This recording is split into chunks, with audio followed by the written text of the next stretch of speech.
Hello मेरे king student जी, मैं हूं आपका मनीष सर। और आपसे प्रॉमिस करता हूं कि अगर आप इस 160 वाले क्लास को अंतिम तक देख लिए ना, तो क्लास 12 फिजिक्स के चैप्टर 5 में कहीं भी आपको कोई भी टॉपिक में प्रॉब्लम नहीं होने वाला है, क्योंकि यह डिटेल्ड ओवन शॉट है। चाहे आपको मैग्नेटिक मटेरियल में पारा डाई फेरो मैग्नेटिक मटेरियल के बारे में जानना हो, अर्थ मैग्नेटिज्म के बारे में जानना हो, या फिर क्यों ना आपको मैग्नेटिक डाइपोल के बारे में जानना हो, सब कुछ इसमें बताया हूं। तो बस अंतिम तक बढ़िया से पढ़िए, अच्छा से। अच्छा, एक चीज और, अगर कोई स्टूडेंट जी को ना कोई कुछ संपर्क करना है, कुछ पूछना है ना, तो ये हम लोग का व्हाट्सएप नंबर, इस पे ना आप हेलो हाय मैसेज कर सकते हैं, या जो भी सलाह लेना है वो मैसेज कर सकते हैं। हम लोग अगर फ्री रहते हैं ना, तो कोशिश करते हैं पूरा की रिप्लाई दूं, ठीक है। कभी कभी थोड़ा लेट हो जाता है, लेकिन रिप्लाई दे देता हूं, ठीक है। तो उस पर आप लोग मैसेज कर दीजिएगा, इस नंबर को सेव कर लीजिए व्हाट्सएप नंबर के नेम से, स्टडी किंग के नेम से, ठीक है। और चलिए क्लास को शुरू कर रहे हैं, ओके। तो सबसे पहला स्टूडेंट जी की इस चैप्टर में का नाम है मैग्नेटिज्म एंड मैटर। अब देखिए, मैग्नेटिज्म एंड मैटर में पढ़ते क्या है। तो इसके पहले का जो चैप्टर पढ़ रहे थे, वहीं पे मैंने आपको बताया था कि चैप्टर नंबर 4 में स्टूडेंट जी हम लोग जो स्टडी करते हैं उसमें भी करते हैं मैग्नेट के बारे में। लेकिन अगर किसी करंट बह रहा है ना, तो उसके कारण उत्पन्न होने वाले मैग्नेटिक फील्ड के बारे में, या अगर कोई चार्ज चल रहा है, टुमाक टुमाक टुमाक टुमाक, तो पढ़े थे ना कि अगर कोई चार्ज चलता है तो उसके चारों ओर भी मैग्नेटिक फील्ड उत्पन्न होता है, उसके बारे में चैप्टर 4 में पढ़े थे। लेकिन वो जो ब्लैक ब्लैक या ब्राउन ब्राउन जो मैग्नेट मिलता है ना, जो लाउड स्पीकर वगैरह से निकलता है, उसके बारे में, उस मैग्नेट के बारे में इस चैप्टर में पढ़ते हैं। या वो मैग्नेट जिन जिन मटेरियल को अपनी ओर अट्रैक्ट करता है, जैसे लोहा हो गया, निकेल हो गया, ये सब उन मैग्नेटिक मटेरियल के बारे में इसमें पढ़ते हैं। और साथ साथ में मैग्नेटिक डाइपोल वगैरह सब चीज के बारे में इसमें पढ़ते हैं, ठीक है। तो सबसे पहले इस चैप्टर को अगर देखेंगे तो यहां समझ में आएगा, in this chapter we will study about the phenomena related to magnetic property of magnetic material and magnet. यानी मैग्नेटिक मटेरियल और मैग्नेट से रिलेटेड जो मैग्नेटिक प्रॉपर्टी होगा, उसके बारे में इस चैप्टर में पढ़ते हैं। We also study about magnetic dipole. हम लोग मैग्नेटिक डाइपोल के बारे में भी इसमें पढ़ते हैं, ठीक है। चलिए, तो स्टूडेंट जी आगे बढ़ने से पहले एक छोटी सी बात और, कि प्लीज आप ना वीडियो को, अगर यूट्यूब पर वीडियो देख रहे हैं तो चैनल को सब्सक्राइब कर लीजिएगा, नोटिफिकेशन ऑन कर लीजिएगा। बहुत बेहतरीन चैनल ये है जिसमें आपको सब कुछ सपोर्ट में मिले, सब कुछ हम लोग सपोर्ट करेंगे। साथ साथ में आप ना वीडियो को लाइक वगैरह और फ्रेंड्स को शेयर जरूर करिएगा। तो सबसे पहला स्टूडेंट जिस चैप्टर का टॉपिक है मैग्नेट। जैसे ही हम मैग्नेट के बारे में पढ़ते हैं, मैग्नेट क्या है, तो मैग्नेट ब्लैक ब्राउन टाइप का एक मटेरियल होता है, आप लोगों को पता है। उसके चारों ओर मैग्नेटिक फील्ड उत्पन्न होता है ना। और उस मैग्नेटिक फील्ड में जब कोई दूसरा मैग्नेट को रखते हैं, तो एक अपने फील्ड के कारण दूसरे को या तो खींच लेता है, या अगर एक तरह का पोल आया, जैसे नॉर्थ नॉर्थ आया या साउथ साउथ आया, तो रिपेल भी करता है। आपको ये बात अच्छे से पता होगा स्टूडेंट जी, ठीक है। तो मैग्नेट के बारे में कहेंगे तो बोल सकते हैं कि a magnet is an object that produce a magnetic field around it. It attracts unlike pole, ठीक है, and repel like pole. Like pole एक जैसा पोल को रिपेल कर देगा, अनलाइक पोल को अट्रैक्ट करेगा, ठीक है। लेकिन जानते हैं स्टूडेंट जी, मैग्नेट दो तरह का होता है। मैं पूरा मैग्नेट का टाइप ही बता देता हूं आपको, ठीक है। एक होता है नेचुरल मैग्नेट और एक होता है artificial magnet. Magnet, natural magnet क्या होता है, नाम है नेचुरल, प्राकृतिक, जो अपने आप नेचर में पाया जाता है, अपने आप। एक्चुअली जो जगह है ना मैग्नेशिया वगैरह, तो वो जो मैग्नेशिया वगैरह जगह है ना स्टूडेंट जी, वहां ना पहले के लोग देखे कि पहाड़ पे ब्लैक ब्लैक या ब्राउन ब्राउन कलर का पत्थर का ना टुकड़ा पाया जाता है। तो जो पत्थरवा होता है ब्लैक ब्लैक रंग का या ब्राउन ब्राउन रंग का, तो उस पत्थर को देखा गया कि भाई दूसरा पत्थरवा को अरे खींच रलू, अरे आकर्षित कर रलू है, या कभी कभी दूसरा पत्थर को रिपेल कर रहा है, यानी विकर्षित कर रहा है। जैसे कैसे कभी कभी कोई कोई करिया आदमी सामने जाता है, तो दूसरा का देख के करिका, दूसरा का देख के कहता है दूसरा का रे करिया है रे, रिपेल हो जाता है ना। और कभी कभी गोरखा जाता है तो करिका उसकी ओर अट्रैक्ट होता है कि नहीं। तो वैसे वहां के लोग देखे कि जो मैग्नेट का हमारा जो मैग्नेट है ना, ये कुछ मतलब जो पत्थर है वो कुछ पत्थर को अपनी ओर या तो अट्रैक्ट कर रहा है या रिपेल कर रहा है। तो उस समय इसके बारे में लोगों को नहीं पता था बहुत ज्यादा। तो वो जो मैग्नेट जो पाया जाता है अपने आप नेचर में प्राकृतिक रूप से, उसे बोलते हैं नेचुरल मैग्नेट। और एक होता है मेरे स्टूडेंट जी आर्टिफिशियल मैग्नेट। तो जो नेचुरल मैग्नेट होता है जो पहाड़वा पे पाया जाता है, जानते हैं वो मैग्नेटवा के पास एक समस्या होती है। समस्या ये होती है ना कि एक तो देखिए उसका मैग्नेटिक स्ट्रेंथ उतना ज्यादा नहीं होता, उतना मजबूत मतलब मैग्नेट वो होता नहीं है। पहला तो समस्या ये हो गया, ठीक है। दूसरा समस्या उसके साथ ये होता है स्टूडेंट जी कि उसका जो शेप होता है वो इरेगुलर होता है। इरेगुलर का मतलब जैसा तैसा शेप होता है। तो जैसा तैसा शेप हो जाने के कारण क्या होता है कि अगर हम उस मैग्नेट को यूज भी करेंगे ना, चाहेंगे ना कि उस चुंबक के जरिए कोई डिवाइस बना ले, तो संभव नहीं है, बहुत हार्ड है, क्योंकि शेप भी रेगुलर नहीं। और मैग्नेट को अगर काटते हैं तो उसका मैग्नेटिक प्रॉपर्टी लगभग खत्म हो जाता है, ये खत्म होने लगता है, और उतना मजबूत मैग्नेट भी नहीं पाया जाता है। इसलिए इन सब समस्याओं के कारण हम लोग नेचुरल मैग्नेट को नहीं यूज करते हैं। तो हम लोग क्या करते हैं, फैक्ट्री में हम लोग आर्टिफिशियल मैग्नेट बनाते हैं, उसमें अपने अनुसार जितना मजबूती संभव है उतना मजबूती दे पाते हैं मैग्नेट के पोल का। उसके बाद फिर जैसा शेप चाहिए, जैसे सीधा चाहिए तो सीधा बना देते हैं, हॉर्सू चाहिए तो हॉर्सू बना देते हैं, रिंग टाइप का चाहिए तो रिंग बना देते हैं, जो भी चाहिए, ठीक है। तो इसीलिए दो तरह का मैग्नेट होता है, नेचुरल और आर्टिफिशियल, ठीक है। तो देखिए सबसे पहला नेचुरल, और नेचुरल में natural magnet is found naturally on the earth, it has irregular shape. ध्यान दीजिएगा, इरेगुलर शेप होता है। एग्जांपल के लिए लोडस्टोन। आर्टिफिशियल मैग्नेट और मैनमेड, ये मैनमेड होता है। It can be formed in different regular shapes. Example के लिए रिंग शेप में, हॉर्सशू मैग्नेट, बार मैग्नेट, ये सब उसी का एग्जांपल है। बार मैग्नेट भी लिख सकते हैं, ईटीसी अलग अलग फिक्स शेप में हम लोग उसको बना सकते हैं, और जरूरत के अनुसार संभव मजबूती भी देते हैं, ठीक है। तो आपको ना कई बार अगर सब्जेक्टिव एग्जाम में पूछ दिया कि भाई बार नेचुरल मैग्नेट और आर्टिफिशियल मैग्नेट में अंतर बताइए, तो दो को तो अंतर है, वही ना बता दिए जी। कौन कौन? पहला नेचुरल का इरेगुलर शेप, आर्टिफिशियल का रेगुलर शेप। दूसरा नेचुरल मैग्नेट का स्ट्रेंथ कम होता है, और आर्टिफिशियल को अपने जरूरत के अनुसार अलग अलग स्ट्रेंथ में बनाते हैं, ठीक है। तो देखिए इसके बीच का डिफरेंस यहां पे लिखा हुआ है, देखेंगे तो following difference, there are following differences between natural and artificial magnet. देखिए सबसे पहला, artificial magnet are manmade but natural magnet are ones that are found in nature, ठीक है, अपने आप नेचर में पाया जाता है। दूसरा, artificial magnet are stronger than natural magnet but the magnetic power of natural magnet is generally low. Natural magnet का मैग्नेटिक पावर लो होता है, ठीक है। अगला, artificial magnet are available in different shapes.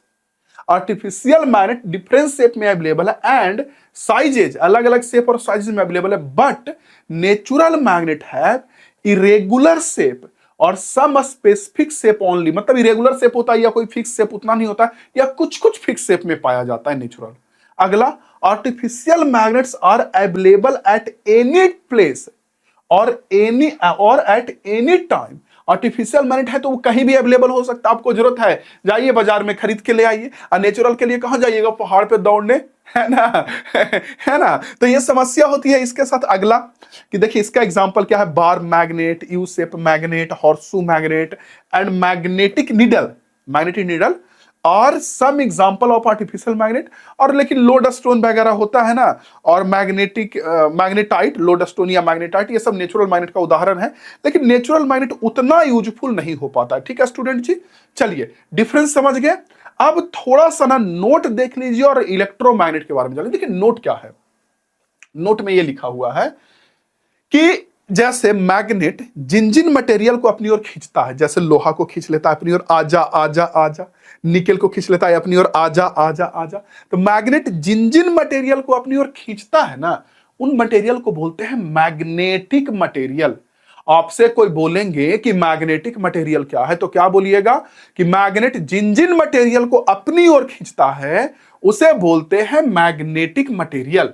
और पता है उन्हीं मैग्नेटिक मटेरियल को हम लोग मैग्नेट में बदलते हैं, उन्हीं से मैग्नेट बनाया जाता है, ठीक है। देखिए क्या लिखा हुआ है, those material which are attracted by a magnet are magnetic material. Iron, nickel and cobalt are magnetic substances because object made of these material are attracted by magnet. क्योंकि लोहा, निकेल, कोबाल्ट को माना जाता है मैग्नेटिक मटेरियल, इसलिए क्योंकि इससे कोई सामान जब बनाया जाएगा ना तो वो उसको क्या करेगा, अपनी ओर खींच लेगा। समझ रहे हैं आप बात को, ठीक है। आगे देखिए इसके बाद क्या लिखा हुआ, also magnetic material can be magnetized magnetic material को मैग्नेटाइज कर सकते हैं, और we can say that magnetic material can be converted into magnet. ठीक है, तो चलिए नोट वाला चीज जान के बताना था। अब हमें बताना है इलेक्ट्रोमैग्नेट। तो जानते हैं, एक चीज मैं पहले यहां बताता हूं, ये तो आप लोग जान गए कि दो तरह का मैग्नेट होता है, नेचुरल और आर्टिफिशियल। यहां मैं लिख देता हूं, आप लोग शॉर्ट नोट्स में ना नहीं अगर लिखा हुआ होगा तो आप लिख लीजिएगा, ठीक है, शॉर्ट नोट्स में इस चीज को लिख लीजिएगा, अगर लिखा है तो ठीक है, कि आर्टिफिशियल मैग्नेट भी दो तरह का होता है। एक तो होता है परमानेंट मैग्नेट, जो ब्लैक ब्लैक या ब्राउन ब्राउन वाला मैग्नेट देखते हैं ना, वो होता है परमानेंट मैग्नेट। और एक होता है स्टूडेंट जी हमारा इलेक्ट्रोमैग्नेट। तो जो लाउड स्पीकर से निकलता है काला काला वाला मैग्नेट, उससे हम लोग बोलते हैं परमानेंट मैग्नेट। उसमें क्या होता है ना समस्या, कि है तो वो आर्टिफिशियल ही, हॉर्सू शेप का रहेगा, रिंग शेप का रहेगा, तो वो है तो आर्टिफिशियल ही। लेकिन जानते हैं स्टूडेंट जी उसमें समस्या क्या है, कि वो मैग्नेट एक बार बन गया तो बस बन गया। अब उसका ना तो आप मैग्नेटिक पोल बदल सकते हैं, जैसे मान के चलिए परमानेंट मैग्नेट है ब्लैक कलर का, और इधर नॉर्थ पोल और इधर साउथ पोल है, तो इधर नॉर्थ बन गया तो बन गया, इधर साउथ बन गया तो बन गया। और जितना मजबूती मैग्नेट का बनना था, बनाना था, बना दिए तो बना दिए। अब उसे नहीं बदल सकते, वो परमानेंट हो गया, है ना। तो उसके साथ समस्या की कि परमानेंट मैग्नेट का यूज है, तब तो अपना वो मैग्नेटिक फील्ड चारों ओर उत्पन्न करते रहेगा। जैसे मैग्नेट है तो इसके चारों ओर मैग्नेटिक फील्ड उत्पन्न होते रहेगा, यूज है तो। इसका ना भी यूज रहेगा ना, तो भी जो करिक्का मैग्नेटवा रहता है उसके चारों ओर मैग्नेटिक फील्ड उत्पन्न होते रहेगा। तो ये समस्या है परमानेंट मैग्नेट में, और वो फिक्स हो गया। वो स्ट्रेंथ मामले में पोल किधर नॉर्थ है किधर साउथ है, वो सब फिक्स हो गया। इस समस्या को दूर करने के लिए करेंट के जरिए बनाया जाता है इलेक्ट्रोमैग्नेट। वो क्या होता है कि जो सॉफ्ट आयरन होता है ना, सॉफ्ट आयरन जिसको बोलते हैं हम लोग कच्चा लोहा, तो कच्चा लोहा के ऊपर ना स्टूडेंट जी ऐसे तार को हम लोग लपेटते हैं, ये देखिए। तो कच्चा लोहा के ऊपर जब तार को हम ऐसे लपेटते हैं, तो तार को लपेटने से क्या होता है कि जब इसमें करंट बहता है ना, तो देखिए आप लोग इसके पहले हमसे पढ़े थे सोलेनोइड, पढ़े थे ना। तो सोलेनोइड में आप हमसे पढ़े थे कि ऐसे तार को लपेट देते हैं तो ये मैग्नेट की तरह काम करने लगता है। और याद करिए, जिस किनारा पे करंट हमारा घड़ी के उल्टा दिशा में एंटी क्लॉकवाइज बहता है, वो नॉर्थ पोल का, और जिस दिशा में जिस जगह पे क्लॉकवाइज, वो साउथ पोल का काम करता है सोलेनोइड में। इलेक्ट्रोमैग्नेट भी कुछ ऐसा ही होता है, बस अंतर होता है कि सोलेनोइड की लंबाई लंबी होती है, डायमीटर छोटा होना चाहिए। इसमें कुछ नहीं, सॉफ्ट आयरन रहता है, उसके ऊपर तार लपेट के करंट बहा देते हैं। तो कहिएगा सर सॉफ्ट आयरन क्यों? क्योंकि देखिए करंटवा जब बहाएंगे तो ये करंटवा के कारण तो ये मैग्नेट का काम करवे करेगा। लेकिन अंदर जो हम सॉफ्ट आयरन डाले हैं, तो सॉफ्ट आयरन के पास प्रॉपर्टी होता है कि वो इजिली मैग्नेटाइज हो जाता है। यानी सॉफ्ट आयरन में जो है खुद अपने आप में मैग्नेट की तरह काम करने लगेगा खुद। तो सॉफ्ट आयरन जब खुद मैग्नेट की तरह काम करने लगेगा, बाहर से करंट का मैग्नेट है तो मजबूत मैग्नेट बनेगा ना, इसी को बोलते हैं इलेक्ट्रोमैग्नेट। इसमें भी वही चीज, जिस किनारा पे करंट बहेगा एंटी क्लॉकवाइज वो नॉर्थ पोल का, और जिस किनारा पे करंट बहेगा क्लॉकवाइज वो साउथ पोल का काम करेगा। ठीक है, तो आप अगर शॉर्ट नोट्स में ये चीज नहीं लिखा हुआ है कि आर्टिफिशियल परमानेंट और इलेक्ट्रोमैग्नेट होता है, तो आप लिख सकते हैं, ठीक है, डाल दीजिएगा वहां पे। ठीक है, तो देखिए इलेक्ट्रोमैग्नेट समझ गए आप लोग कि सॉफ्ट आयरन कोर होता है, उसके ऊपर तार लपेट देते हैं, करंट बहा देते हैं, बन जाता है इलेक्ट्रोमैग्नेट। देखिए an electromagnet is a temporary magnet. ये परमानेंट नहीं, ये टेम्परोरी है। क्यों? देखिए इसका फायदा क्या है, टेम्परोरी और फायदा क्या है, कि जैसे करंट हम बहाएंगे तो ये चुंबक की तरह काम करेगा। करंट बहाना बंद तो चुंबक की तरह ये काम करना भी बंद, है ना। इसमें करंट बहाना बंद स्टूडेंट जी, तो ये चुंबक की तरह काम करना भी ये बंद कर देगा। आप मेरी बात को समझ रहे होंगे क्या मैं कह रहा हूं।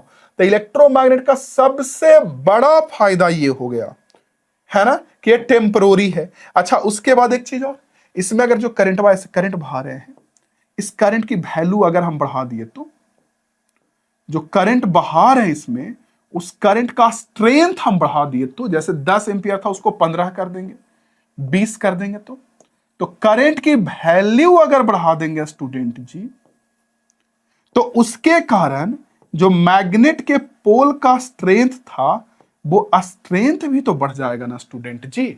सोचिए, जो चुंबक है, चुंबक का जो पोल है, जितना मजबूती का था, जितना एम्पियर मीटर का था, तो वो मजबूतियां भी तो बढ़ जाएगा करंटवा बढ़ने से। सोलेनॉइड में याद है कि मैग्नेटिक फील्ड उत्पन्न होता था सोलेनॉइड में म्यू नॉट स्मॉल एन आई, याद करिए। तो जब आई बढ़ेगा तो मैग्नेटिक फील्ड भी तो बढ़ जाएगा आई बढ़ने से।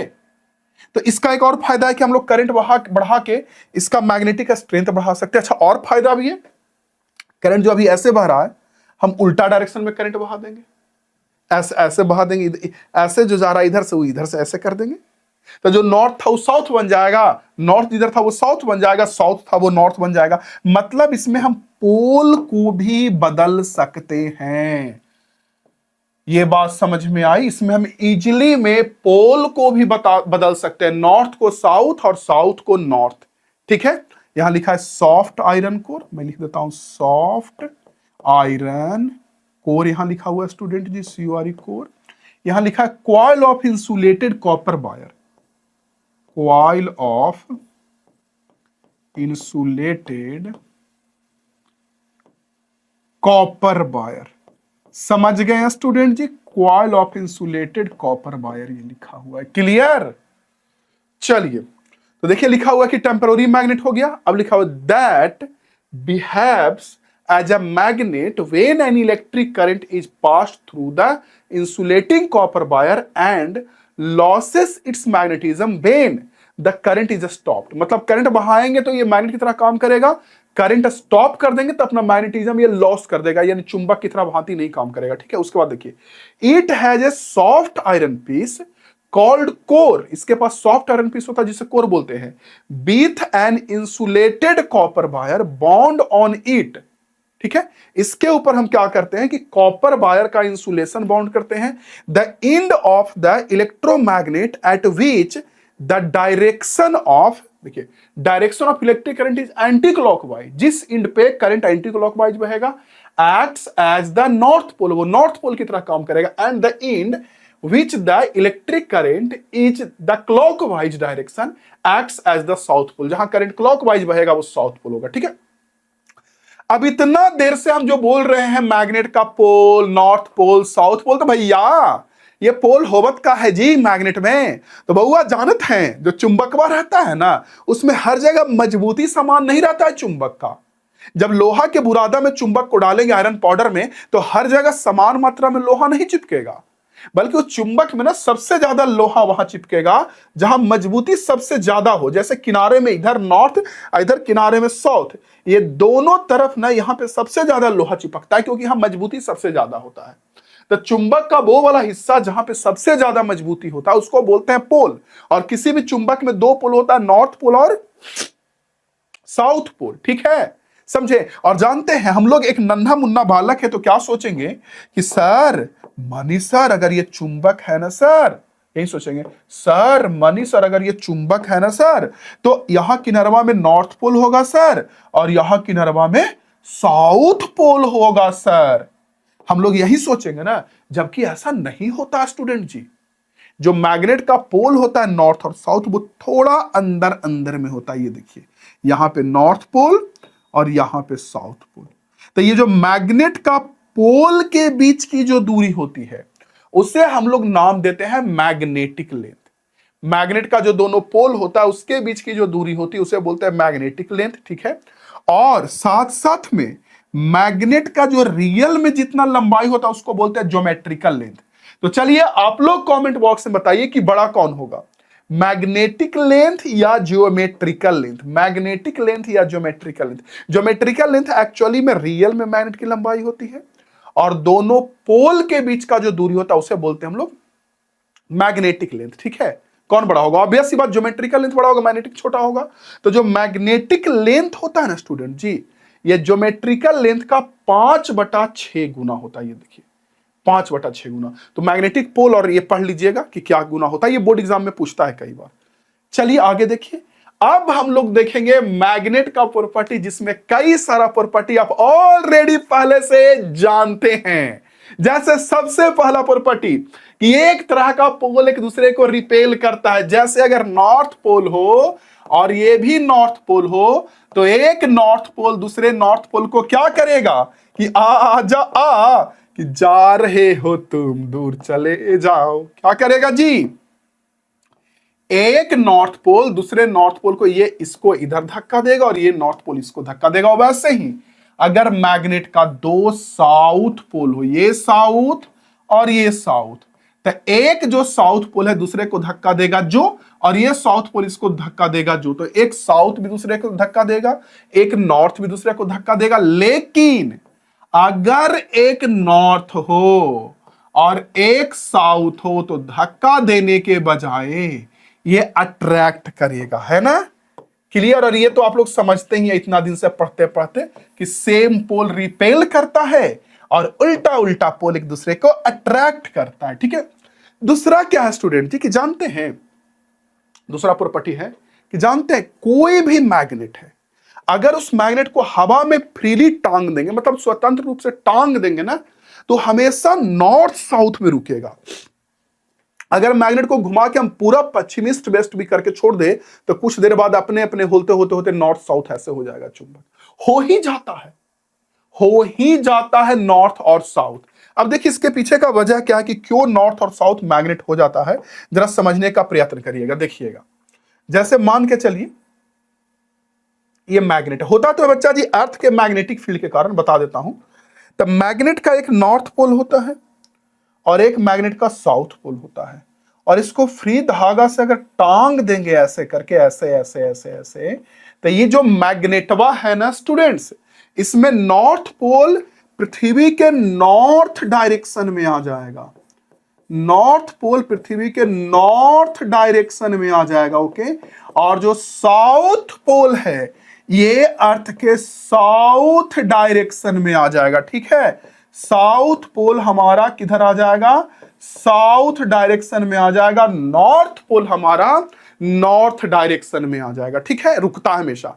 अब यहां पे तो बच्चे लोग रख लेते हैं कि हाँ भाई उत्तर दिशा में उत्तरी पोल, दक्षिण दिशा में दक्षिणी पोल, या नॉर्थ डायरेक्शन में नॉर्थ पोल, साउथ डायरेक्शन में साउथ पोल। लेकिन यहां एक चीज नहीं सोचते हैं कि मनी सर, इन नॉर्थ पोल को सर तो आना चाहिए था साउथ की ओर, क्योंकि नॉर्थ साउथ में अट्रैक्शन होता है, और साउथ पोल को नॉर्थ की ओर जाना चाहिए था सर।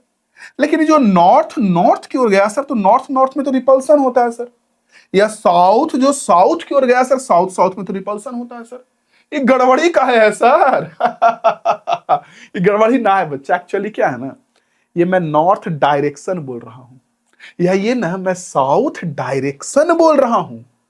पृथ्वी जो है ना, उधर जिधर नॉर्थ डायरेक्शन होता है उधर पृथ्वी खुद अपने आप में चुंबक है, तो पृथ्वी के चुंबक का नॉर्थ डायरेक्शन में साउथ पोल होता है, जैसे पृथ्वी अपने आप में चुंबक है, तो जिधर उत्तर दिशा होता है ना नॉर्थ डायरेक्शन, उधर पृथ्वी के चुंबक का साउथ पोल होता है, और साउथ डायरेक्शन में नॉर्थ पोल होता है। तो देखिए, तो बातें सही हो गई कि ना? देखिए, नॉर्थ पोल साउथ पोल की ओर है और साउथ पोल नॉर्थ पोल की ओर है। ठीक है, चलिए ओके स्टूडेंट जी, समझ में आ गया? तो ये भी देख लीजिएगा। अगला देखिए इसके बाद आगे कि मैग्नेट जो है ना, मैग्नेटिक मटेरियल को अपनी ओर अट्रैक्ट कर सकता है। ये तो कोई बहुत बड़ी चीज नहीं, लोहा निकल कोबाल्ट ये सब को अट्रैक्ट कर सकता है। ठीक है, पांचवा प्रॉपर्टी बहुत ही इंपॉर्टेंट है, बहुत पूछता है एग्जाम में, कि जो मैग्नेटिक पोल है ना, मैग्नेट में नॉर्थ पोल और साउथ पोल, ये हमेशा स्टूडेंट जी पेयर में एग्जिस्ट करता है। पेयर का मतलब ये हुआ कि जो मैग्नेटिक पोल है ना, मैग्नेट का नॉर्थ पोल और साउथ पोल, ये स्टूडेंट जी अकेले एग्जिस्ट नहीं करेगा नॉर्थ पोल साउथ पोल। जैसे देखिए, चार्ज में भी दो तरह का अलग अलग पोलैरिटी होती है, और उस पोलैरिटी को दिखाने के लिए पॉजिटिव चार्ज और नेगेटिव चार्ज हम लोग बोलते हैं, दो तरह का प्रॉपर्टी, पॉजिटिव चार्ज और नेगेटिव चार्ज। तो पॉजिटिव और नेगेटिव अलग अलग रह सकता है, कहीं प्लस कहीं माइनस। ठीक है, और वैसे मैग्नेट में भी दो पोलैरिटी होती है अलग अलग, और उसको दिखाने के लिए नॉर्थ पोल और साउथ पोल बोलते हैं। लेकिन यहां नॉर्थ पोल और साउथ पोल अलग अलग नहीं रह सकता है स्टूडेंट जी, नॉर्थ पोल और साउथ पोल साथ रहता है। अगर कोई चुंबक है ना, तो उसमें नॉर्थ पोल और साउथ पोल एक साथ रहेगा। देखिए ऐसे साथ रहेगा, अगर कोई चुंबक है तो नॉर्थ पोल साउथ पोल साथ रहेगा। और अगर आप इसे तोड़ भी दीजिएगा कि सर तोड़ देते हैं, तो तोड़ भी ऐसे दीजिएगा ना, तो फिर से पोल दूसरा बन जाएगा। ये जो चुंबक ऐसे बनेगा, देखिए ऐसे ऐसे, या देखिए ऐसे जो चुंबक बनेगा, तो जिधर नॉर्थ पोल है इधर साउथ पोल है, तो नॉर्थ की ओर साउथ पोल और साउथ की ओर स्टूडेंट जी नॉर्थ पोल, ऐसे बन जाएगा। इसको तोड़ते तोड़ते इलेक्ट्रॉन जितना भी छोटा कर दिया, तन्ना सा मुन्ना सा नन्ना सा, तो भी इसमें दोनों के दोनों पोल रहेगा, नॉर्थ पोल और साउथ पोल दोनों, ठीक है। अगला, तो ये कभी भी मतलब एक पेयर में एग्जिस्ट करता है, कभी भी आइसोलेटेड मैग्नेटिक पोल एग्जिस्ट नहीं करता, अलग अलग नहीं एग्जिस्ट करता, ठीक है। अगला क्या है कि अगर कोई चुंबक है, मान के चलिए कोई मैग्नेट है, तो ये मत समझिएगा कि दोनों मैग्नेट का जो पोल स्ट्रेंथ है, मैग्नेट का जो पोल स्ट्रेंथ है अलग अलग होगा। जैसे ये पोल है मैग्नेट, ठीक है, तो इसमें नॉर्थ पोल होगा और साउथ पोल। तो अगर मैग्नेट का यहां पे जो पोल स्ट्रेंथ है, पोल स्ट्रेंथ मतलब पोल की मजबूती स्टूडेंट जी, ठीक है, अगर इस नॉर्थ पोल का पोल की मजबूती स्मॉल एम है, तब जो हमारा साउथ पोल है इसका भी पोल स्ट्रेंथ हमारा स्मॉल एम ही होगा, ठीक है। नॉर्थ पोल का अगर पोल स्ट्रेंथ स्मॉल एम है स्टूडेंट जी, तब साउथ पोल का भी पोल स्ट्रेंथ हमारा स्मॉल एम ही होगा। ये आपको समझ, दोनों का पोल स्ट्रेंथ सेम होता, जानते हैं पोल स्ट्रेंथ का यूनिट एम्पियर मीटर होता है। लिख देता हूं मैं यहां पे, ठीक है, नोट्स में नहीं लिखा हुआ होगा मेरे ख्याल से, तो लिख लीजिएगा, डाल लीजिएगा शॉर्ट नोट्स में। SI unit of pole strength is ampere metre, strength is ampere, SI unit of pole strength is ampere metre. ऐसे स्टूडेंट देखिए, एम्पियर मीटर, ठीक है, और इसे ऐसे दिखाते हैं एम्पियर मीटर, ठीक है। तो पोल स्ट्रेंथ का जो SI यूनिट हो गया वो एम्पियर मीटर हो गया, ठीक है स्टूडेंट जी। चलिए इसके बाद आगे देखते हैं। इसके बाद अब हमको एक टर्म पढ़ना, इंड्यूस्ड मैग्नेटिज्म। ये क्या होता है? इंडक्शन पढ़े हैं चैप्टर 1 में। क्या था इंडक्शन में? इंडक्शन में था कि अगर हमारे पास कोई चार्ज बॉडी है पहले से मनी सर, और इस चार्ज बॉडी के नजदीक में अगर कोई न्यूट्रल बॉडी रखते हैं ऐसे करके, तो ये न्यूट्रल बॉडी भी चार्ज बॉडी के भांति व्यवहार करेगा। यही था ना, ये जो न्यूट्रल बॉडी है हमारा मनी सर, ये देखिए, ये जो न्यूट्रल बॉडी है मनी सर, इसमें भी इस प्लस के कारण इधर माइनस का गुण आ जाएगा और इस साइड में प्लस का गुण आएगा। यही तो था हमारा इलेक्ट्रोस्टैटिक में इंडक्शन। सेम यहां मैग्नेटिज्म में इंडक्शन है। क्या होता है कि जैसे मान के चलिए कोई मैग्नेट है, देखिए कोई मैग्नेट है, ठीक है स्टूडेंट जी। तो ये जो मैग्नेट आप देख रहे हैं, इसमें दो पोल होगा, नॉर्थ पोल और साउथ पोल। तो इस मैग्नेट के नजदीक में अगर कोई मैग्नेटिक मटेरियल रख दिए, ऐसे कोई भी लोहा वगैरह या कोई भी मैग्नेटिक मटेरियल रख दिए, तो जानते हैं ये जो मैग्नेटिक मटेरियल है ना, इसमें भी, इस मैग्नेट के कारण इस मटेरियल में भी मैग्नेट का गुण आ जाएगा, इस मटेरियल में भी। और जो साउथ पोल अगर यहां है तो यहां नॉर्थ पोल उत्पन्न होगा और दूर में साउथ पोल।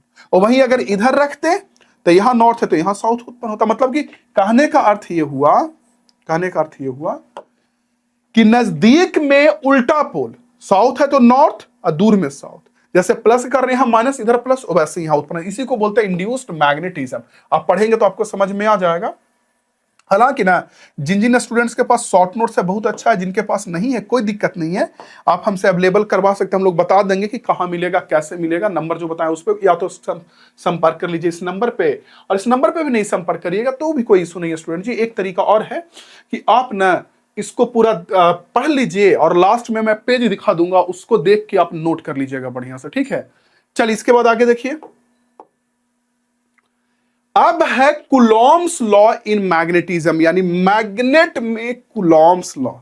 मैग्नेट में कुलॉम्स लॉ क्या होता है? इलेक्ट्रोस्टैटिक्स में हम लोगों ने कुलॉम्स लॉ पढ़ा था ना स्टूडेंट जी। बिल्कुल ऐसे ही, बिल्कुल ऐसे ही होता है मैग्नेट में भी कुलॉम्स लॉ। देखिए मैग्नेट में कुलॉम्स लॉ क्या होता है, इलेक्ट्रोस्टैटिक्स वाला पहले याद करिए कि वहां दो चार्ज Q1 Q2 r दूरी पे था, रखते थे, तो इनके बीच जो फोर्स लगता था, फोर्स ये डायरेक्टली प्रोपोर्शनल था Q1 गुना Q2 का, और इनवर्सली प्रोपोर्शनल था R के स्क्वायर का।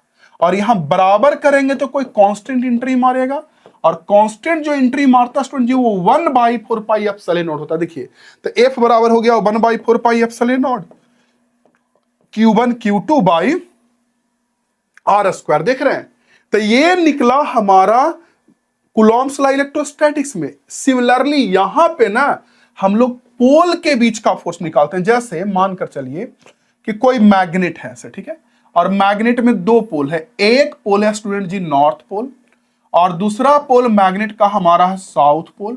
और मान लीजिए कि इन दोनों के बीच की दूरी हमारा r है, ठीक है। तो कहता यह है कूलॉम्स लॉ इन मैग्नेटिज्म कि इन दोनों के बीच जो फोर्स लगेगा, ये पोल का जो मजबूती, देखिए यहां जो चार्ज था उसके जगह पे यहां पोल का स्ट्रेंथ आ जाएगा, मजबूती स्मॉल m, जो यहां दिखाया नहीं मैं आपको, देखिए पोल का स्ट्रेंथ स्मॉल m। तो यहां पे पोल का स्ट्रेंथ आ जाएगा स्मॉल m। तो अगर मान लीजिए इस पोल का पोल स्ट्रेंथ स्मॉल m1 है, स्मॉल m1, और इसका पोल स्ट्रेंथ स्मॉल m2 है, ठीक है। तो दोनों के बीच जो फोर्स लगेगा वो पोल स्ट्रेंथ के प्रोडक्ट का मल्टीप्लीकेशन का डायरेक्टली प्रोपोर्शनल होगा। जैसे यहां पे चार्ज का डायरेक्टली प्रोपोर्शनल, चार्ज के मल्टीप्लीकेशन का, यहां पोल स्ट्रेंथ के मल्टीप्लीकेशन का। और जैसे वहां पे दूरी जो r है उसके स्क्वायर का इनवर्सली प्रोपोर्शनल होता था, यहां भी दूरी के स्क्वायर का इनवर्सली प्रोपोर्शनल होगा। बात समझ में आ रही है स्टूडेंट जी? ओके ना। और उसके बाद पता है कि यहां प्रोपोर्शनल से हम हटाएंगे तो इक्वल आएगा, और कांस्टेंट एंट्री मारेगा। कांस्टेंट यहां पे आता है म्यू नॉट बाई 4 पाई, जैसे इलेक्ट्रोस्टैटिक्स में 1/4 पाई स्क्वायर होता था, ठीक है। तो बराबर mu naught by 4 pi m1 m2 by r square हो गया। और इसके वैल्यू तो हम पहले बता चुके हैं 10 टू द पावर -7 होता है म्यू नॉट बाई 4 पाई की वैल्यू, ठीक है। तो आप पढ़ेंगे तो आपको कूलॉम्स लॉ इलेक्ट्रोस्टैटिक्स में अच्छे से समझ में आ जाएगा। वही सेम चीज है, देखिए पढ़कर क्या कह रहा है। According to Coulomb's law of magnetism, force between two magnetic pole is directly proportional to product of pole strength, directly proportional to product of pole strength and inversely proportional to a square of separation, ठीक है। बाकी उसके बाद ये अब देखना है हमें मैग्नेटिक डाइपोल क्या होता है। क्या इलेक्ट्रिक डाइपोल आपको याद है? देखिए उससे ना पूरा रिलेट हो जाएगा, चैप्टर 1-2 से यहां का ना चैप्टर रिलेट होते चला जाएगा, ठीक है। क्या आपको इलेक्ट्रिक डाइपोल याद है? क्या होता था, चलिए बताइए। मैं आपसे पूछता हूं, इलेक्ट्रिक डायपोल याद है क्या होता था? देखिए कि जितने का माइनस चार्ज उतने का ही प्लस चार्ज को जब कुछ दूरी पर रखते थे, इसको इलेक्ट्रिक डायपोल बोलते थे, है ना। और हर एक डायपोल का अपना डायपोल मोमेंट होता था माइनस से प्लस, जिसे पी से दिखाते थे। उसी तरह से यहां भी जितने मजबूती का, माइनस मतलब साउथ पोल, और उतने ही मजबूती का नॉर्थ पोल, यानी सेम पोल स्ट्रेंथ का साउथ पोल और नॉर्थ पोल जब कुछ दूरी पर रखेंगे तो इसको बोलेंगे मैग्नेटिक डाइपोल।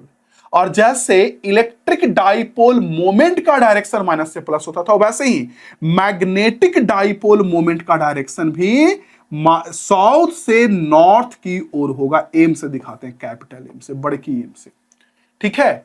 अब एक मजे की बात बताता हूं कि दुनिया का कोई भी मैग्नेट है, कोई भी मैग्नेट, हर एक मैग्नेट में साउथ पोल भी होता है, नॉर्थ पोल भी होता है। और सबसे बड़ी बात कि उन दोनों मैग्नेट की मजबूती भी सेम होती है। होता है या नहीं होता है, मैं आपसे पूछता हूं, मैं आपसे पूछना चाहूंगा कि कोई भी मैग्नेट होता है स्टूडेंट जी, उस मैग्नेट का साउथ पोल और नॉर्थ पोल दोनों की मजबूती सेम सेम होती है। और अगर दोनों की मजबूती सेम हो गई तो आपको मैग्नेटिक डायपोल के लिए चाहिए क्या? दो गो अपोजिट पोल, साउथ और नॉर्थ, हर एक मैग्नेट में है। मजबूती सेम, हर एक मैग्नेट का दोनों पोल की मजबूती सेम होता है। अभी ना पढ़े, देखिए तो कि किसी एक ही सिंगल मैग्नेट के दोनों पोल का स्ट्रेंथ सेम होता है। तो आपको तो वही तो चाहिए, मिल गया। तो इसका मतलब मैं ये कहना चाह रहा हूं कि हर एक मैग्नेट अपने आप में मैग्नेटिक डाइपोल का काम करता है, समझे। हर एक मैग्नेट, हर एक चुंबक अपने आप में एक मैग्नेटिक डाइपोल का काम करेगा स्टूडेंट जी, है ना। क्लियर बात समझ में आ रही है? ओके। चाहे वो बार मैग्नेट हो या कोई भी मैग्नेट। इसके साथ साथ जानते हैं किसी लूप में जब करंट बहेगा, किसी तार में करंट बहेगा लूप में, तो लूप में जब करंट बहेगा तो उसमें भी करंट में देखिए दो प्लेन होता है। जैसे कोई भी गोल गोल चीज में करंट बह रहा है, एग्जांपल के लिए देखिए हम दिखा रहे हैं आपको ये तार, और इसमें मान लीजिए करंट हम बहा रहे हैं, देखिए निकल जा बाबू, हाँ देखिए इसमें ऐसे गोल गोल तार, इसमें हम करंट बहा रहे हैं ऐसे, ठीक है। तो इसमें दो प्लेन होगा, एक इधर से प्लेन और एक इधर से प्लेन। तो ये भी अपने आप में मैग्नेटिक डाइपोल का काम करता है। और इसके बारे में लास्ट क्लास में हल्का सा हम बताए थे, पढ़े थे लूप में टॉर्क के समय। खैर नहीं याद है तो कोई दिक्कत नहीं, समझ में आ गया मैग्नेटिक डाइपोल की जितने का साउथ पोल उतने का नॉर्थ पोल कुछ दूरी पर रखेगा उसको बोलेंगे मैग्नेटिक डाइपोल। हर एक मैग्नेटिक डाइपोल का अपना डाइपोल मोमेंट होता है जिसका डायरेक्शन साउथ से नॉर्थ होता है। क्लियर? इसी से रिलेट कर लीजिएगा। अब सुनिए कुछ बात, अब कुछ बात सुनिए।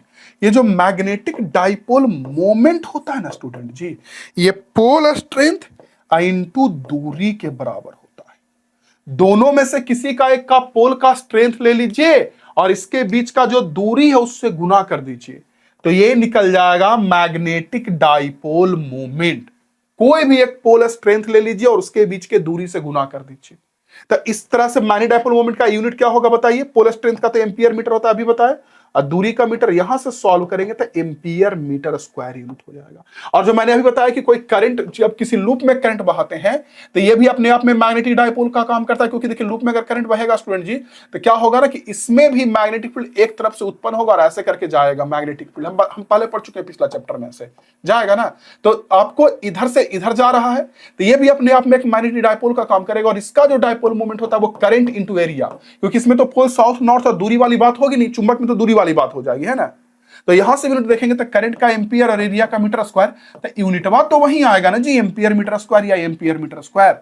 तो मैग्नेटिक डाइपोल मोमेंट एक वेक्टर क्वांटिटी है, याद रखिएगा। डायरेक्शन होता है साउथ से नॉर्थ और यूनिट होता है ampere metre square. Clear? Clear. अब इस डाइपोल के कारण, मैग्नेटिक डाइपोल के कारण क्या क्या आता है मैग्नेटिक फील्ड की वैल्यू, घुमाने में टॉर्क कितना लगेगा, बिल्कुल उसी तरह से होता है जैसे इलेक्ट्रोस्टैटिक्स में आपका इलेक्ट्रिक डाइपोल में होता था। चलिए देखिए बता देते हैं, पहले फिगर ड्रॉ कर देते हैं खटाखट। देखिए तो याद रखिएगा, हर एक मैग्नेट अपने आप में किसका काम करता है? मैग्नेटिक डाइपोल का काम करता है। थ्योरिया ना पढ़ते चलिएगा साथ साथ में, साथ साथ में थ्योरिया पढ़ते चलेंगे तो एल एल ले हो जाइएगा, समझे? ओके। और मैग्नेट का एक हो गया हमारा नॉर्थ पोल स्टूडेंट जी, या एक हो गया हमारा साउथ पोल स्टूडेंट जी मैग्नेट का, और एक हो गया हमारा नॉर्थ पोल स्टूडेंट जी।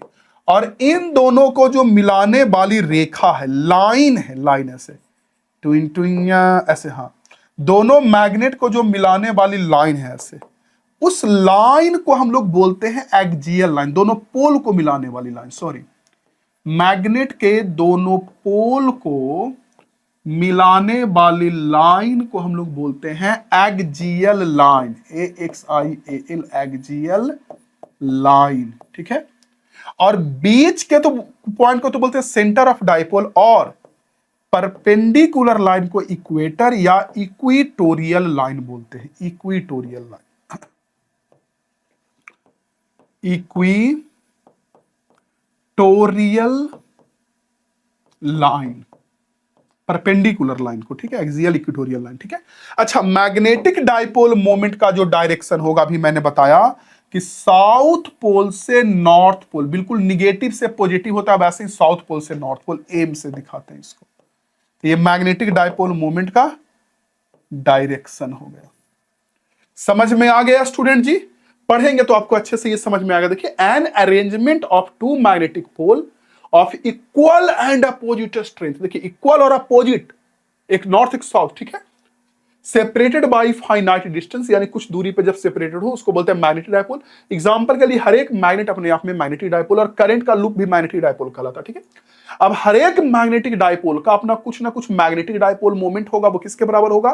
पोल स्ट्रेंथ इंटू दूरी के बराबर। यानी जो मैग्नेटिक डाइपोल मोमेंट होगा स्टूडेंट जी, देखिए मैं यहां लिखता हूं, magnetic dipole moment, magnetic dipole moment जो होगा स्टूडेंट जी, जिसे हम एम से दिखाते हैं, ये होगा पोल स्ट्रेंथ इनटू डिस्टेंस। इसमें तो ना अटेगा बउआ, थोड़ा जगह में कोई दिक्कत नहीं, थोड़ा जगह और बनाई लेते हैं, है ना। तो यहां पे लिख सकते हैं मैग्नेटिक डाइपोल मोमेंट। बच्चा लोग बोलते हैं मम्मी मैग्नेटिक डाइपोल और मैग्नेटिक डाइपोल मोमेंट में अंतर नहीं पता चल रहा है। ओहो, तो हम बोलेंगे कि जो मैग्नेटिक डाइपोल थी, सिस्टम को बोल दिए, इसके हर एक सिस्टम के पास अपना डाइपोल मोमेंट होता है, वो होता है pole strength into distance, separation, pole के बीच का सेपरेशन यहां लिखा हुआ है। भगवान, कैसा सेपरेशन है, यानी जो ये होगा pole strength Q into d, sorry तो चार्ज हो गया, small m into d, d बोल लीजिए, एल बोल लीजिए। हाँ, दूरी में मैग्नेटिक लेंथ लेंगे, पोल के बीच का दूरी लेंगे ना, तो पोलों के बीच की दूरी को मैग्नेटिक लेंथ बोलते हैं, ठीक है। यूनिट की बात करेंगे तो एम्पियर मीटर स्क्वायर हो जाएगा, ठीक है। चलिए क्लियर, आगे बढ़ते हैं। अब इसी मैग्नेटिक डायपोल के कारण मैग्नेटिक फील्ड क्या आता है, टॉर्क क्या लगता है, और साथ साथ में करंट लूप है, तो उसका मैग्नेटिक डायपोल मोमेंट क्या होगा। ये सब छोटा छोटा एक दो चीज है जिसे जान लीजिए, तनकवा तनकवा मनकवा मनकवा टाइप का, छोटा छोटा तनकवा तनकवा मनकवा मनकवा, ठीक है। तो सबसे पहला मैग्नेटिक फील्ड क्या होता है, जरा इसे देखिए।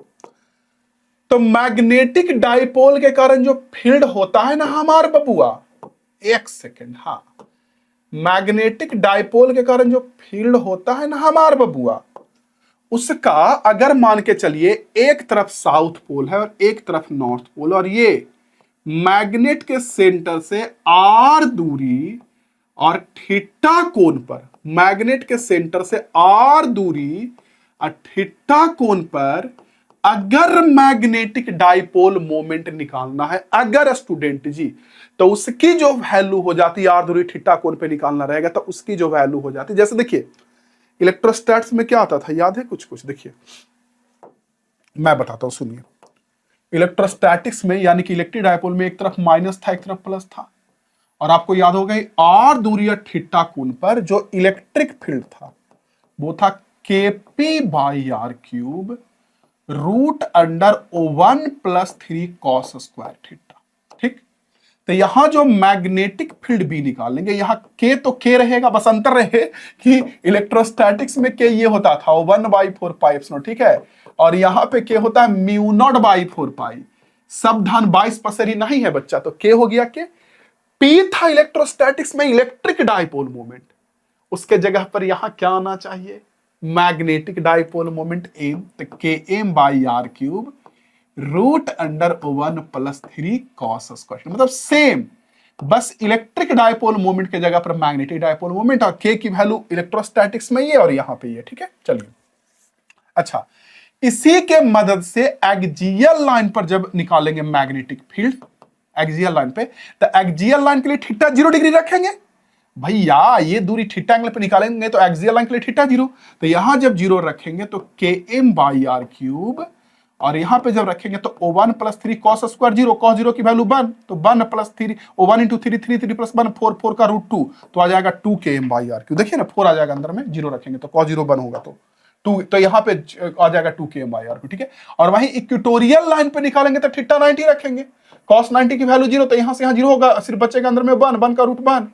तो यहां बचेगा के एम बाई आर क्यूब। तो ये इक्वेटोरियल लाइन पे मैग्नेटिक फील्ड निकला, और ये तो इलेक्ट्रिक डायपोल के कारण इलेक्ट्रिक फील्ड निकालते थे, मैग्नेटिक डायपोल के कारण मैग्नेटिक फील्ड निकालेंगे, और वहां पे आता था ये, सिमिलरली यहां पे ये आ गया सेम टू सेम।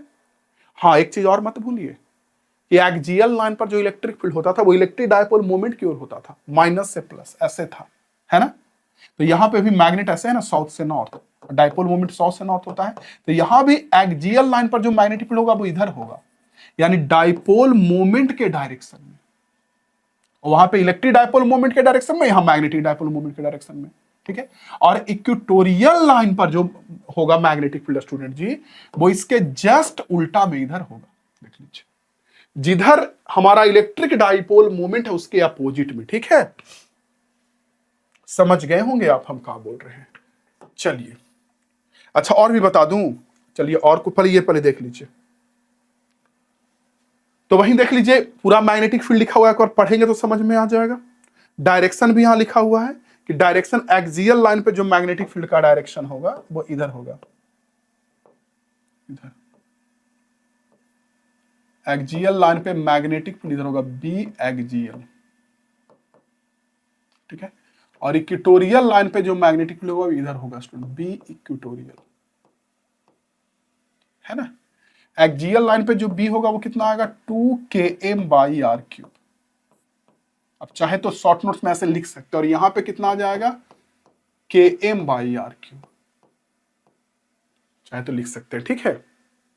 अच्छा, अगला कि टॉर्क कितना लगेगा, इसको, इस पे टॉर्क कितना लगेगा। तो जो टॉर्क लगेगा स्टूडेंट जी, जैसे आपको याद होगा कि अगर हम बाहरी इलेक्ट्रिक फील्ड में इलेक्ट्रिक डाइपोल को रखते थे, डाइपोल मतलब एक तरफ माइनस चार्ज एक तरफ प्लस चार्ज, तो इस पे प्लस पे इधर फोर्स लगता था, माइनस पे के कारण ये घूमता था, और इस पे टॉर्क लगता था, तो उस पे टॉर्क लगता था P cross E, P cross E या मैग्नीट्यूड के रूप में P साइन थीटा, ठीक है, P साइन थीटा या बोलते थे ना, P साइन थीटा।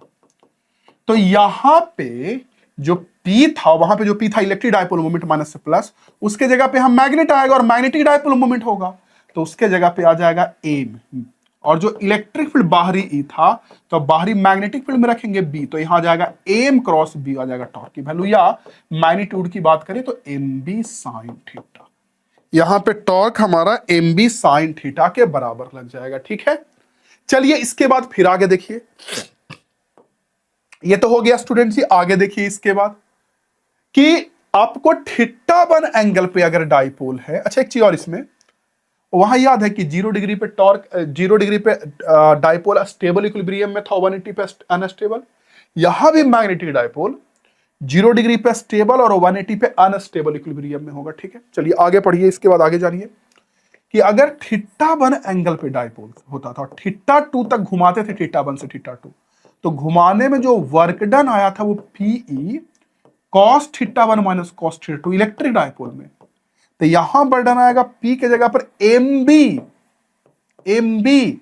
यानी जो इलेक्ट्रिक डायपोल मोमेंट है उसकी जगह पर मैग्नेटिक डायपोल मोमेंट, और इलेक्ट्रिक फील्ड की जगह पर मैग्नेटिक फील्ड, ठीक है, m b cos theta one minus cos theta two. ये भी याद होगा कि वहां पोटेंशियल एनर्जी इलेक्ट्रिक डायपोल में आया था माइनस पी डॉट ई, या इसी को कह सकते हैं माइनस पीई कॉस थीटा। तो यहां पे पोटेंशियल एनर्जी आ जाएगा माइनस एम डॉट बी, नहीं P की जगह पर m dot b minus m b cos theta, ठीक है। चलिए आगे देखिए, तो पहले मैं इस पेज को साफ कर देता हूं, है ना, हटा ही देता हूं इसको, देख लीजिए। वही सारा चीज यहां पे लिखा हुआ स्टूडेंट जी, कि टॉर्क लगेगा एम क्रॉस बी, घुमाने का वर्डन ये होगा, पोटेंशियल एनर्जी ये होगा, और 0 डिग्री पे स्टेबल और 180 पे अनस्टेबल इक्विलिब्रियम होगा। हाँ, यहां पे लिखा है कि जब किसी लूप में करंट बहता है तो उसके कारण भी मैग्नेटिक फील्ड उत्पन्न होता है, और वो भी एक मैग्नेटिक डायपोल का काम करता है, जिसका magnetic dipole moment current into area के बराबर होता है। और अगर इसमें एन टर्न है, एन फेरा है, तो एन गुना हो जाएगा, यानी पहले ऐसे current into area I into A, और एन फेरा रहेगा तो एन आई ए हो जाएगा, ठीक है। बस यही लिखा और कुछ नहीं। और मैग्नेटिक डायपोल मोमेंट यहां जो होगा इस समय, इसका जो डायरेक्शन मैग्नेट है, तो उसमें तो साउथ से नॉर्थ होगा मैग्नेटिक डायपोल मोमेंट, है ना, साउथ पोल से नॉर्थ पोल की ओर होगा, ठीक है। लेकिन इसमें जो मैग्नेटिक डायपोल मोमेंट होगा ये एरिया वेक्टर की ओर होगा इधर। और सबसे लास्ट में लिखा हुआ जो सोलेनोइड है ना, इसको एक बार मैग्नेट की तरह मान सकते हैं, यानी मैग्नेट की तरह ही मान सकते हैं, सीधा वाला मैग्नेट की तरह, क्योंकि सोलेनोइड का जो छोटा छोटा टुकड़ा है वो अपने आप में एक मैग्नेट की तरह काम करेगा और सब मिलकर एक बड़ा मैग्नेट बना लेगा, ठीक है। चलिए अब हमें पढ़ना है मैग्नेटिज्म का गॉस थ्योरम। इलेक्ट्रोस्टैटिक्स में गॉस थ्योरम पढ़े थे ना, तो सेम यहां पढ़ते हैं मैग्नेटिज्म में गॉस थ्योरम स्टूडेंट जी। और उसके बाद मैग्नेटिज्म का मॉडर्न व्यू देखते हैं, और उसके बाद आ जाते हैं हम लोग बोर मैग्नेट्रॉन में, और उसके बाद नया टॉपिक आता है अर्थ मैग्नेटिज्म। तो पहले इसको देख लेते हैं जल्दी से कि गॉस थ्योरम मैग्नेटिज्म में क्या होता है। चलिए सारे स्टूडेंट जी देख लीजिए बढ़िया से कि मैग्नेटिज्म में गॉस थ्योरम क्या होता है, ठीक है। देखिए इलेक्ट्रोस्टैटिक्स का गॉस थ्योरम याद है, किसी बंद सरफेस के लिए अप्लाई होता था, और कहा यह जाता था कि बंद सरफेस के अंदर कोई चार्ज बंद है Q1 Q2 जो भी, तो जो टोटल इलेक्ट्रिक फ्लक्स पास करेगा ये अंदर में बंद चार्ज बटा सोलेनोइड के बराबर होगा। और अगर अंदर में जो बंद चार्ज ये सेम अमाउंट का प्लस माइनस हो, जैसे कि एक +10 एक -10, है ना। या अच्छा एक चीज और, इसी गॉस थ्योरम को ऐसे भी लिखते थे, फ्लक्स को ऐसे भी लिखते थे, याद है, E डॉट ds या dA, एरिया वेक्टर को एस से भी और एस से भी दिखाते, E डॉट ds का इंटीग्रेशन होता था फ्लक्स इक्वल टू लिखते थे Q बंद बाई एप्सिलॉन, ठीक है। अब सोचिए इसी के धुन पर कि मैग्नेटिज्म में क्या होना चाहिए गॉस थ्योरम। तो यहां जो E है उसके जगह पर मैग्नेटिक फील्ड B आ जाएगा, तो यहां आ जाएगा B डॉट ds का इंटीग्रेशन आएगा क्या, देखिए तो यहां पर आ जाएगा B डॉट ds का इंटीग्रेशन इक्वल टू जो बंद चार्ज है उसके जगह पे बंद पोल होगा मैग्नेट का। और सबसे बड़ी बात कि मैग्नेट का बंद पोल की बात करो तो मैग्नेट में जितने का नॉर्थ पोल होता है उतना ही मजबूती साउथ पोल होता है, और दोनों अपोजिट है। जैसे सोचे कि जितना मजबूत प्लस होता उतना मजबूत माइनस चार्ज होता, तो मिलकर टोटल में बंद चार्ज जीरो ना हो जाता, Q इनक्लोज जीरो ना हो जाता, और वैसे ही अंदर में बंद पोल ही हमारा जीरो ना हो जाएगा, तो जीरो करने के कारण जीरो, यही होता है मैग्नेटिज्म का गॉस थ्योरम। देखिए या तो बोलिए कि किसी बंद सरफेस से गुजरने वाला मैग्नेटिक फ्लक्स जीरो होता है, इलेक्ट्रिक फ्लक्स जीरो नहीं होता था, क्योंकि प्लस और माइनस अलग अलग हो सकता था चार्ज। सिर्फ प्लस चार्ज ही बंद सरफेस के अंदर रख देंगे तो क्यू की वैल्यू कुछ होगी, तो फ्लक्स कुछ निकलेगा। सिर्फ माइनस रख देंगे तो होगी। लेकिन वहां भी अगर इक्वल अमाउंट ऑफ प्लस और इक्वल अमाउंट ऑफ माइनस रख देते तो वहां भी ये वैल्यू जीरो ही होता, फ्लक्स जीरो होता। सेम मैग्नेट में तो रखते क्या, इक्वल अमाउंट में नॉर्थ पोल और साउथ पोल साथे साथे रहता है ना। मैग्नेट के पोलवा को ना अलग कर सकते हैं जी, साउथ को और नॉर्थ को हमेशा एक ही साथ में एग्जिस्ट करता है। तो पोल एक साथ एग्जिस्ट करवे करता है, पेयर में हमेशा रहवे करता है पोल, और पेयर में रहता है वो तो रहता ही है। साथ साथ में स्टूडेंट जी अगर देखेंगे तो किसी भी सरफेस के अंदर बंद कर देंगे तो उस हिसाब से बंद पोल जीरो होगा, तो ये जीरो आ जाएगा। तो मैग्नेटिज्म के गॉस थ्योरम को कई जगह पे लिखा जाएगा कि जो मैग्नेटिक फ्लक्स, जैसे यहाँ इलेक्ट्रिक फ्लक्स बोलते थे, तो बोला जाएगा कि मैग्नेटिक फ्लक्स किसी बंद सरफेस से जीरो होता है। और कई जगह पे लिखा रहेगा कि मैग्नेटिक फील्ड का एरिया के रिस्पेक्ट में इंटीग्रेशन, मैग्नेटिक फील्ड का एरिया के रिस्पेक्ट में इंटीग्रेशन जो बंद सरफेस के लिए होगा वो जीरो होगा। एक ही चीज दोनों के दोनों है, ठीक है। तो देखिए Gauss theorem in magnetism, according to Gauss theorem of magnetism, surface integral of magnetic field, magnetic field का surface integral over a closed surface is always zero. समझ रहे हैं?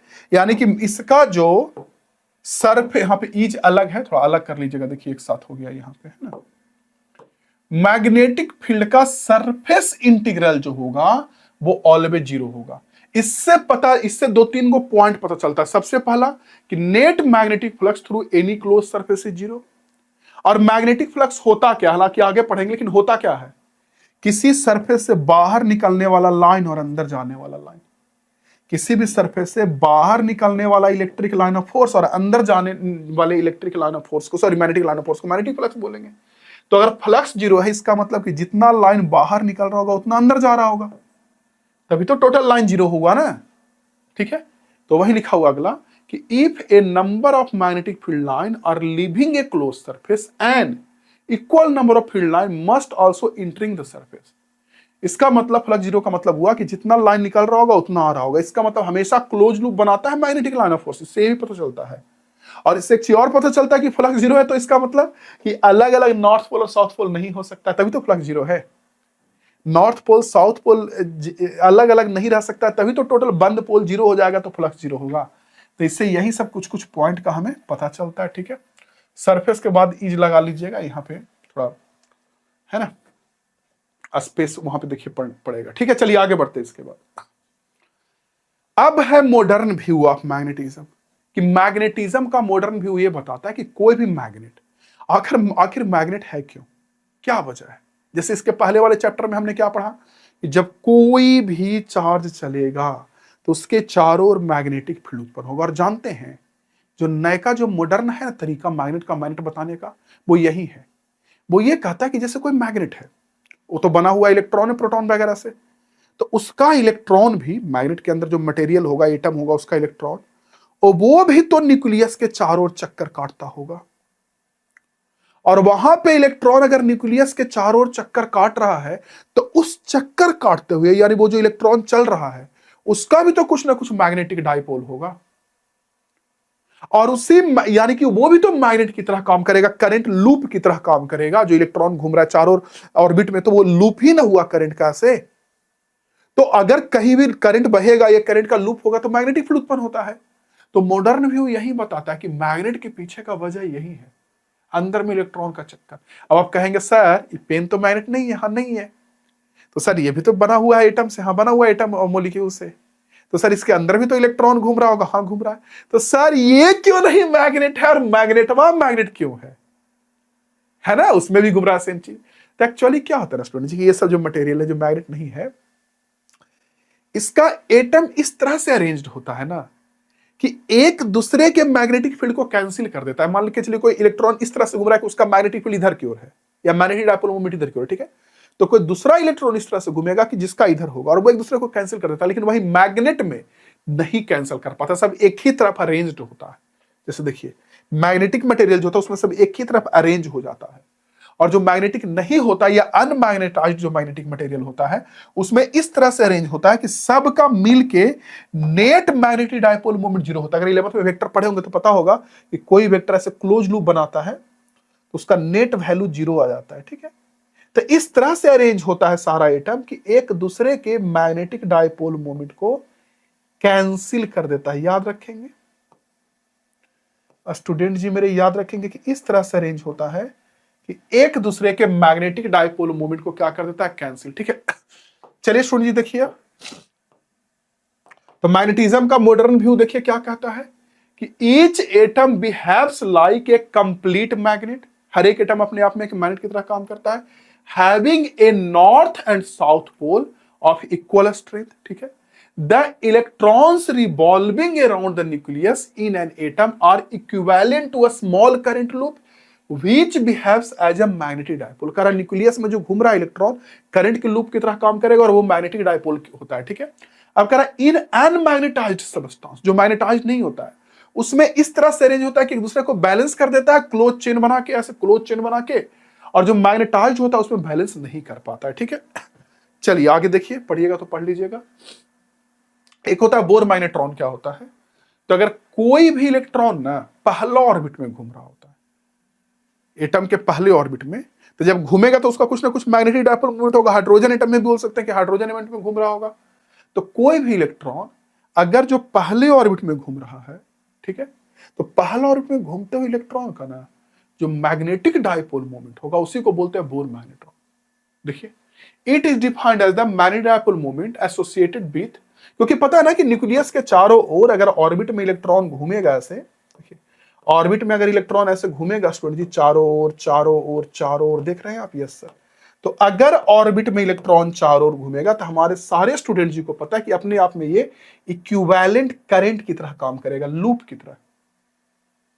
तो ये जो करंट बहेगा तो इसका मैग्नेटिक डायपोल मोमेंट होगा करंट इनटू एरिया के बराबर, तो वही कहलाता है bore magnetron. It is defined as the magnetic dipole moment associated with an atom due to orbital motion of electron in the first orbit of hydrogen atom। ठीक है, पहला ऑर्बिट में जब घूमेगा तो, और इसकी वैल्यू हो जाती है इतना। तो आपको देखिए ज्यादा नहीं याद रखना ये सब, बस ये वैल्यू चाहे तो आप याद रख सकते हैं कि इतना एम्पियर मीटर होता है, इतना एम्पियर मीटर स्क्वायर। ठीक है, ये सोच सकता ऑब्जेक्टिव वगैरह क्वेश्चन में पूछ दे। अब हमें पढ़ना है अर्थ मैग्नेटिज्म की अर्थ मैग्नेट है क्यों, किस तरह से ये मैग्नेट इसका काम करता है, कैसे कैसे अर्थ हमारा काम करता है, ये सारा के सारा अभी हमें अर्थ मैग्नेटिज्म में पढ़ना है। तो सबसे पहली बात कि अर्थ जो है ये अपने आप में एक मैग्नेट की तरह काम करता है। तो इसका एविडेंस क्या है और कारण क्या है। ठीक है, अब समझिए क्या होता है एविडेंस। पहली बात तो इसका एविडेंस क्या है, प्रमाण क्या है अर्थ के मैग्नेट होने का।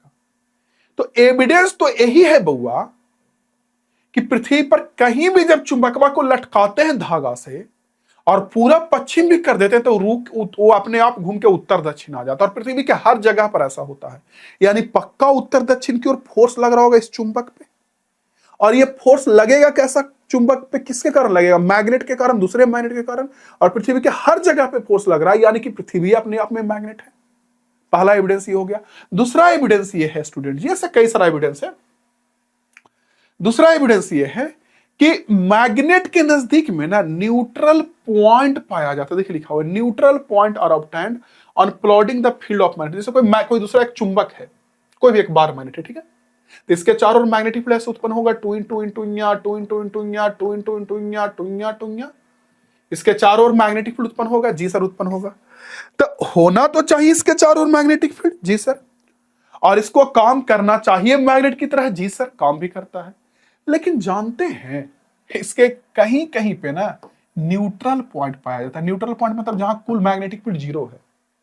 अब ये न्यूट्रल पॉइंट पाया जाना इस बात को बताता है मेरे स्टूडेंट जी, मेरे किंग स्टूडेंट जी, कि इस मैग्नेट के मैग्नेटिक फील्ड को कोई दूसरा मैग्नेटिक फील्ड बैलेंस कर रहा है। न्यूट्रल पॉइंट मतलब वहां नेट मैग्नेटिक फील्ड जीरो है। जैसे मैग्नेट है, इसके चारों मैग्नेटिक फील्ड होगा।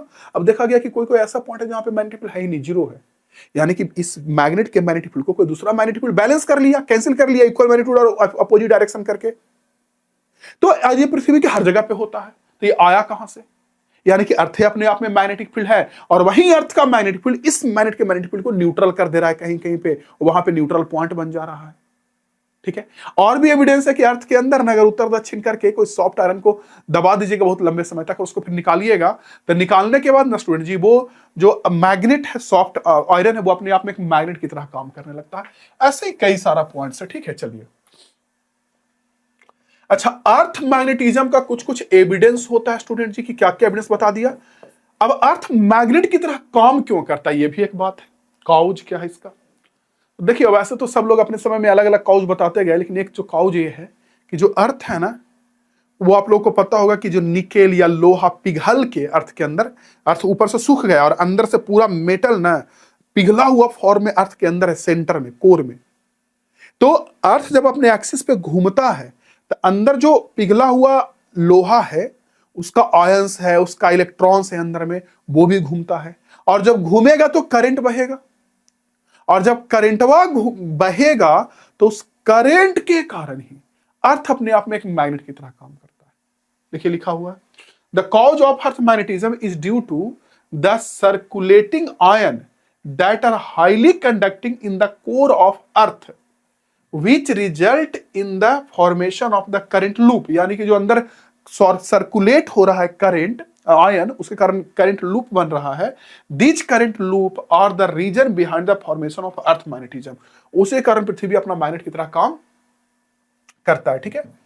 अब अर्थ मैग्नेट से रिलेटेड कुछ कुछ टर्म्स पढ़ना है, तो टर्म्स आप अच्छे से पढ़ लीजिएगा। पहले मैं समझा देता हूं स्टूडेंट जी कि एक्चुअली कहां पे क्या क्या है, जान लीजिए, ये जानना बहुत जरूरी है। अर्थ मैग्नेटिज्म से रिलेटेड जो टर्म बता रहा हूं ये जानना बहुत जरूरी है, पहले जान लीजिए टर्म को कि क्या क्या बताना चाह रहा हूं, ठीक है।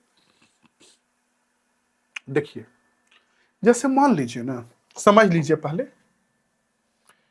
पृथ्वी तो चुंबक की तरह काम कर गया, ऐसे देखिए पृथ्वी आपका हो गया, ठीक है, पृथ्वी हो गया। अब सुनिए, तो इसमें एक तरफ होता है नॉर्थ डायरेक्शन, आप लोगों को पता है कि ऊपर लिया जाता है नॉर्थ डायरेक्शन, तो इधर हो गया पृथ्वी का नॉर्थ डायरेक्शन। नॉर्थ डायरेक्शन बोल रहा हूं, नॉर्थ पोल नहीं। और नॉर्थ डायरेक्शन को हम लोग बोलते हैं कई बार जियोग्राफिकल नॉर्थ पोल, यही कहलाता है, ठीक है। नीचे में हो गया साउथ डायरेक्शन, एक तरफ नॉर्थ डायरेक्शन तो एक तरफ हो गया साउथ डायरेक्शन, ठीक है। North direction, south direction student जी, ठीक है, ठीक है सर, ओके। तो जानते हैं जो नॉर्थ डायरेक्शन या ज्योग्राफिकल नॉर्थ पोल और ज्योग्राफिकल साउथ पोल, इसको मिलाने वाले लाइन को बोलते हैं ज्योग्राफिकल एक्सिस। इसको बोलते हैं जियोग्राफिकल एक्सिस, याद रखिएगा, ठीक है। इसको बोलते हैं ज्योग्राफिकल एक्सिस, ठीक है। और वैसे जो मैंने बोला आप लोगों की अर्थ मैग्नेट की तरह काम करता है, और ये भी मैंने बोला कि नॉर्थ डायरेक्शन में अर्थ के मैग्नेट का साउथ पोल होता है, साउथ डायरेक्शन में नॉर्थ पोल। तो अर्थ जो मैग्नेट की तरह काम करता है ना स्टूडेंट, जो वो एग्जैक्ट ऐसे नहीं है, थोड़ा सा वो ऐसे तिरछे है। ये देखिए, अर्थ जो मैग्नेट की तरह काम करता है वो थोड़ा सा ऐसे तिरछे है, देख रहे हैं। और अर्थ नॉर्थ डायरेक्शन में अर्थ के मैग्नेट का साउथ पोल है, और साउथ डायरेक्शन में अर्थ के मैग्नेट का नॉर्थ पोल है। खुद के अर्थ का मैग्नेट है, बाहर से मैग्नेट नहीं। बाहर से हम जो लोग बार मैग्नेट यूज करते हैं या हॉर्सू मैग्नेट, वो मैग्नेट नहीं। अर्थ अपने आप में एक मैग्नेट है, वो नॉर्थ डायरेक्शन में साउथ पोल, साउथ डायरेक्शन में नॉर्थ पोल, हल्का सा झुका हुआ है, ठीक है। तो इस जो मैग्नेटिक पोल हो गया नॉर्थ और साउथ, इसके मिलाने वाले लाइन को हम लोग बोलते हैं मैग्नेटिक एक्सिस। एक हो गया जियोग्राफिकल एक्सिस स्टूडेंट जी, एक हो गया हमारा मैग्नेटिक एक्सिस स्टूडेंट जी, ठीक है। अब जो ज्योग्राफिकल एक्सिस है, इसके परपेंडिकुलर अर्थ के सरफेस पे खींचा गया सबसे बड़ा सर्कल, ये देखिए, ज्योग्राफिकल एक्सिस के परपेंडिकुलर अर्थ के सरफेस पे खींचा गया सबसे बड़ा सर्कल हमारा कहलाता है जियोग्राफिकल इक्वेटर। जियोग्राफिकल इक्वेटर, सबसे बड़ा सर्कल बीच से खींचा जाएगा, ठीक है, इक्वेटर में करो, इक्वेटर। और ये जो मैग्नेटिक एक्सिस है, इसके परपेंडिकुलर अर्थ के सरफेस पे खींचा गया सबसे बड़ा सर्कल, ये देखिए, मैग्नेटिक एक्सिस के परपेंडिकुलर में अर्थ के सरफेस पे खींचा गया सबसे बड़ा सर्कल को बोलते हैं मैग्नेटिक इक्वेटर। तो ये हो गया मैग्नेटिक इक्वेटर, समझ में आ गया। तो एक हो गया जियोग्राफिकल इक्वेटर स्टूडेंट जी, और एक हो गया मैग्नेटिक इक्वेटर स्टूडेंट जी। चलिए, आपको यह बात बढ़िया से समझ में आ गया है ना। ओके, अब आगे बढ़ते हैं। इसके बाद समझिए, इतना तो टर्म जान गए। अच्छा, एक चीज और होता है, एक होता है एंगल ऑफ डीप। जान लीजिए वो भी क्या होता है, ठीक है। Angle of deep, angle of deep. तो एंगल ऑफ डीप क्या होता है जानते हैं? हम लोग क्या सोचते हैं कि जो मैग्नेटिक फील्ड होगा पृथ्वी का, वो पृथ्वी के सतह की ओर होगा। जैसे यहाँ पे सतह ऐसे है तो ऐसे होगा मैग्नेटिक फील्ड पृथ्वी का। लेकिन हमेशा नहीं होता। अगर ये सतह ऐसे है सरफेस, तो सरफेस की ओर मैग्नेटिक फील्ड नहीं होता, तिरछे भी हो सकता है और खड़ा भी हो सकता है सतह पे। तो ये जो अर्थ का मैग्नेटिक फील्ड इस सरफेस से यानी हॉरिजॉन्टल से जितना एंगल बनाता है, जैसे कि मान लीजिए सरफेस ऐसे है और मैग्नेटिक फील्ड भी इधर है, तब तो 0 डिग्री एंगल बनाएगा, तो एंगल ऑफ डीप उसी को बोलते हैं 0 डिग्री कहा जाएगा। लेकिन अगर मैग्नेटिक फील्ड तिरछे है तो ये मैग्नेटिक फील्ड अर्थ के सरफेस से कुछ एंगल बनाएगा, 30 डिग्री का, 40 डिग्री का, 50 डिग्री का, कुछ भी। तो उसी एंगल को बोलते हैं एंगल ऑफ डीप। यानी कि अर्थ का मैग्नेटिक फील्ड हॉरिजॉन्टल से जो एंगल बनाता है, उसी एंगल को बोलते हैं स्टूडेंट जी हम लोग एंगल ऑफ डीप। बात समझ में आ गई एंगल ऑफ डीप क्या है? मेरे ख्याल से मेरे सारे स्टूडेंट जी को एंगल ऑफ डीप बहुत बढ़िया से समझ में आ गया होगा कि अर्थ का मैग्नेटिक फील्ड जो एंगल बनाता है हॉरिजॉन्टल से, ठीक है। तो जैसे मान लीजिए हॉरिजॉन्टल डायरेक्शन है, ठीक है, और ये मान लीजिए अर्थ का मैग्नेटिक फील्ड ऐसे एंगल बनाया, तो ये जो एंगल बना है ना हॉरिजॉन्टल से, इसी को बोलते हैं एंगल ऑफ डीप। अब आप बोलिए कि सर कैसे मैग्नेटिक फील्ड तिरछे होता है मनी सर? देखिए मैं समझाता हूं, देखिए कैसे होता है, समझ में अभी यही आ जाएगा। देखिए, जैसे अर्थ एक मैग्नेट की तरह काम कर रहा है, ठीक है। अब इस मैग्नेट का भी अपना मैग्नेटिक फील्ड होगा, ऐसे निकलेगा, टुई टुई टुई नॉर्थ से जाएगा और ऐसे साउथ में घुसेगा। इधर भी ऐसे टुइया टुइया टुइया टुई टुई टुइया टुइया टुइया टुइया टुई टुई टुइया टुइया टुइया टुइया टुई टुई टुइया टटई टटई टई टटई टटई टई टई टइया टई टइया टटई टटई टई टटई टटई टई टई टइया टई टइया। तो देखिए, तो जैसे ये पृथ्वी का यहां पर जो सरफेस है स्टूडेंट जी, यहां पे सरफेस देखिए, तो यहां जो सरफेस है पृथ्वी का, यहां से तो मैग्नेटिक लाइन ऑफ फोर्स निकल रहा है ना भाई बाहर ना। देखिए, तो यहां से मैग्नेटिक लाइन ऑफ फोर्स बाहर ना निकल रहा है स्टूडेंट जी, देखिए, तो यानी कि 90 डिग्री का ना एंगल बना रहा है सरफेस के साथ, देखिए। तो यहां से मैग्नेटिक लाइन ऑफ फोर्स जो है ये सरफेस के साथ सीधा 90 डिग्री का एंगल बना रहा है, देख लीजिए। सरफेस पे परपेंडिकुलर है, सरफेस के साथ सीधा 90 डिग्री का एंगल बना रहा है, समझ रहे हैं? तो यानी कि सरफेस पे परपेंडिकुलर होता है, एंगल ऑफ डीप 90 डिग्री हो गया।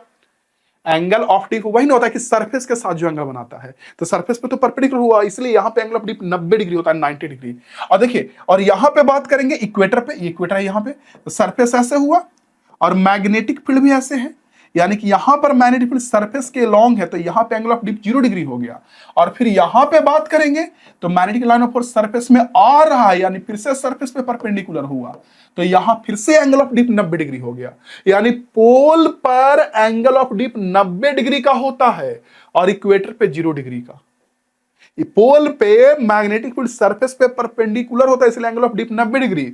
इक्वेटर पे मैग्नेटिक फील्ड सरफेस के अलोंग होता है, इसलिए एंगल ऑफ डीप 0 डिग्री। और फिर से दूसरे पोल पर भी 90 डिग्री। तो कई बार पूछता है कि नॉर्थ पोल से अगर इक्वेटर की ओर जाएंगे तो एंगल ऑफ डीप क्या होगा? तो 90 से घट के 0 होगा। या इक्वेटर से कोई भी पोल नॉर्थ या साउथ किधर भी जाएंगे तो एंगल ऑफ डीप क्या होगा? बढ़ेगा, 0 से बढ़कर 90, इधर भी 0 से बढ़कर 90, ठीक है। या बोलेगा कि एक पोल से दूसरा पोल की ओर जाएंगे तब एंगल ऑफ डीप क्या होगा? तो पहले घट के 0 होगा, फिर 0 से बढ़कर 90 होगा। समझ गए एंगल ऑफ डीप? अच्छा, एक चीज और जान लीजिए क्या होता है कि एक होता है मैग्नेटिक एलिमेंट। तो मैग्नेटिक एलिमेंट क्या होता है? तो मैग्नेटिक एलिमेंट ना स्टूडेंट जी उन सारी चीजों को बोलते हैं जिसको बता देने पर हम लोग बता सकते हैं कि वहां पे मैग्नेटिक फील्ड कितना और किधर किधर है, उसको बोलते हैं एंगल ऑफ ये मैग्नेटिक एलिमेंट। और उसमें स्टूडेंट जी एक आता है एंगल ऑफ डीप भी। और अगर इस मैग्नेटिक फील्ड का हम कंपोनेंट तोड़े तो हॉरिजॉन्टल में मान लीजिए कंपोनेंट BH है, जो कि B cos थीटा के बराबर होगा, B cos डेल्टा, सॉरी, अगर ये एंगल डेल्टा है तो B cos डेल्टा। और वर्टिकल में कंपोनेंट होगा B sin डेल्टा के बराबर, देख लीजिए, एक हो गया B cos डेल्टा के बराबर और वर्टिकल में कंपोनेंट हो गया B sin डेल्टा के बराबर, ये हो गया एंगल ऑफ डीप। तो एक एंगल ऑफ डीप भी है हमारा मैग्नेटिक एलिमेंट, और एक मैग्नेटिक फील्ड का जो हॉरिजॉन्टल कंपोनेंट है ये भी कहलाता है मैग्नेटिक एलिमेंट, ठीक है। और यहां से स्टूडेंट जी अगर हम एंगल ऑफ डिप का tan डेल्टा की वैल्यू निकालें भी, अगर निकालें भी tan डेल्टा, तो इस डेल्टा के लिए परपेंडिकुलर ये बेस यानी BV बाई BH के बराबर हो जाता है। तो बहुत सारा चीज मैंने बता दिया आपको। अब जरा आगे बता देते हैं। देखिए geographical axis and magnetic axis मैंने बता दिया, पोल के ज्योग्राफिकल नॉर्थ और साउथ डायरेक्शन को मिलाने वाला लाइन।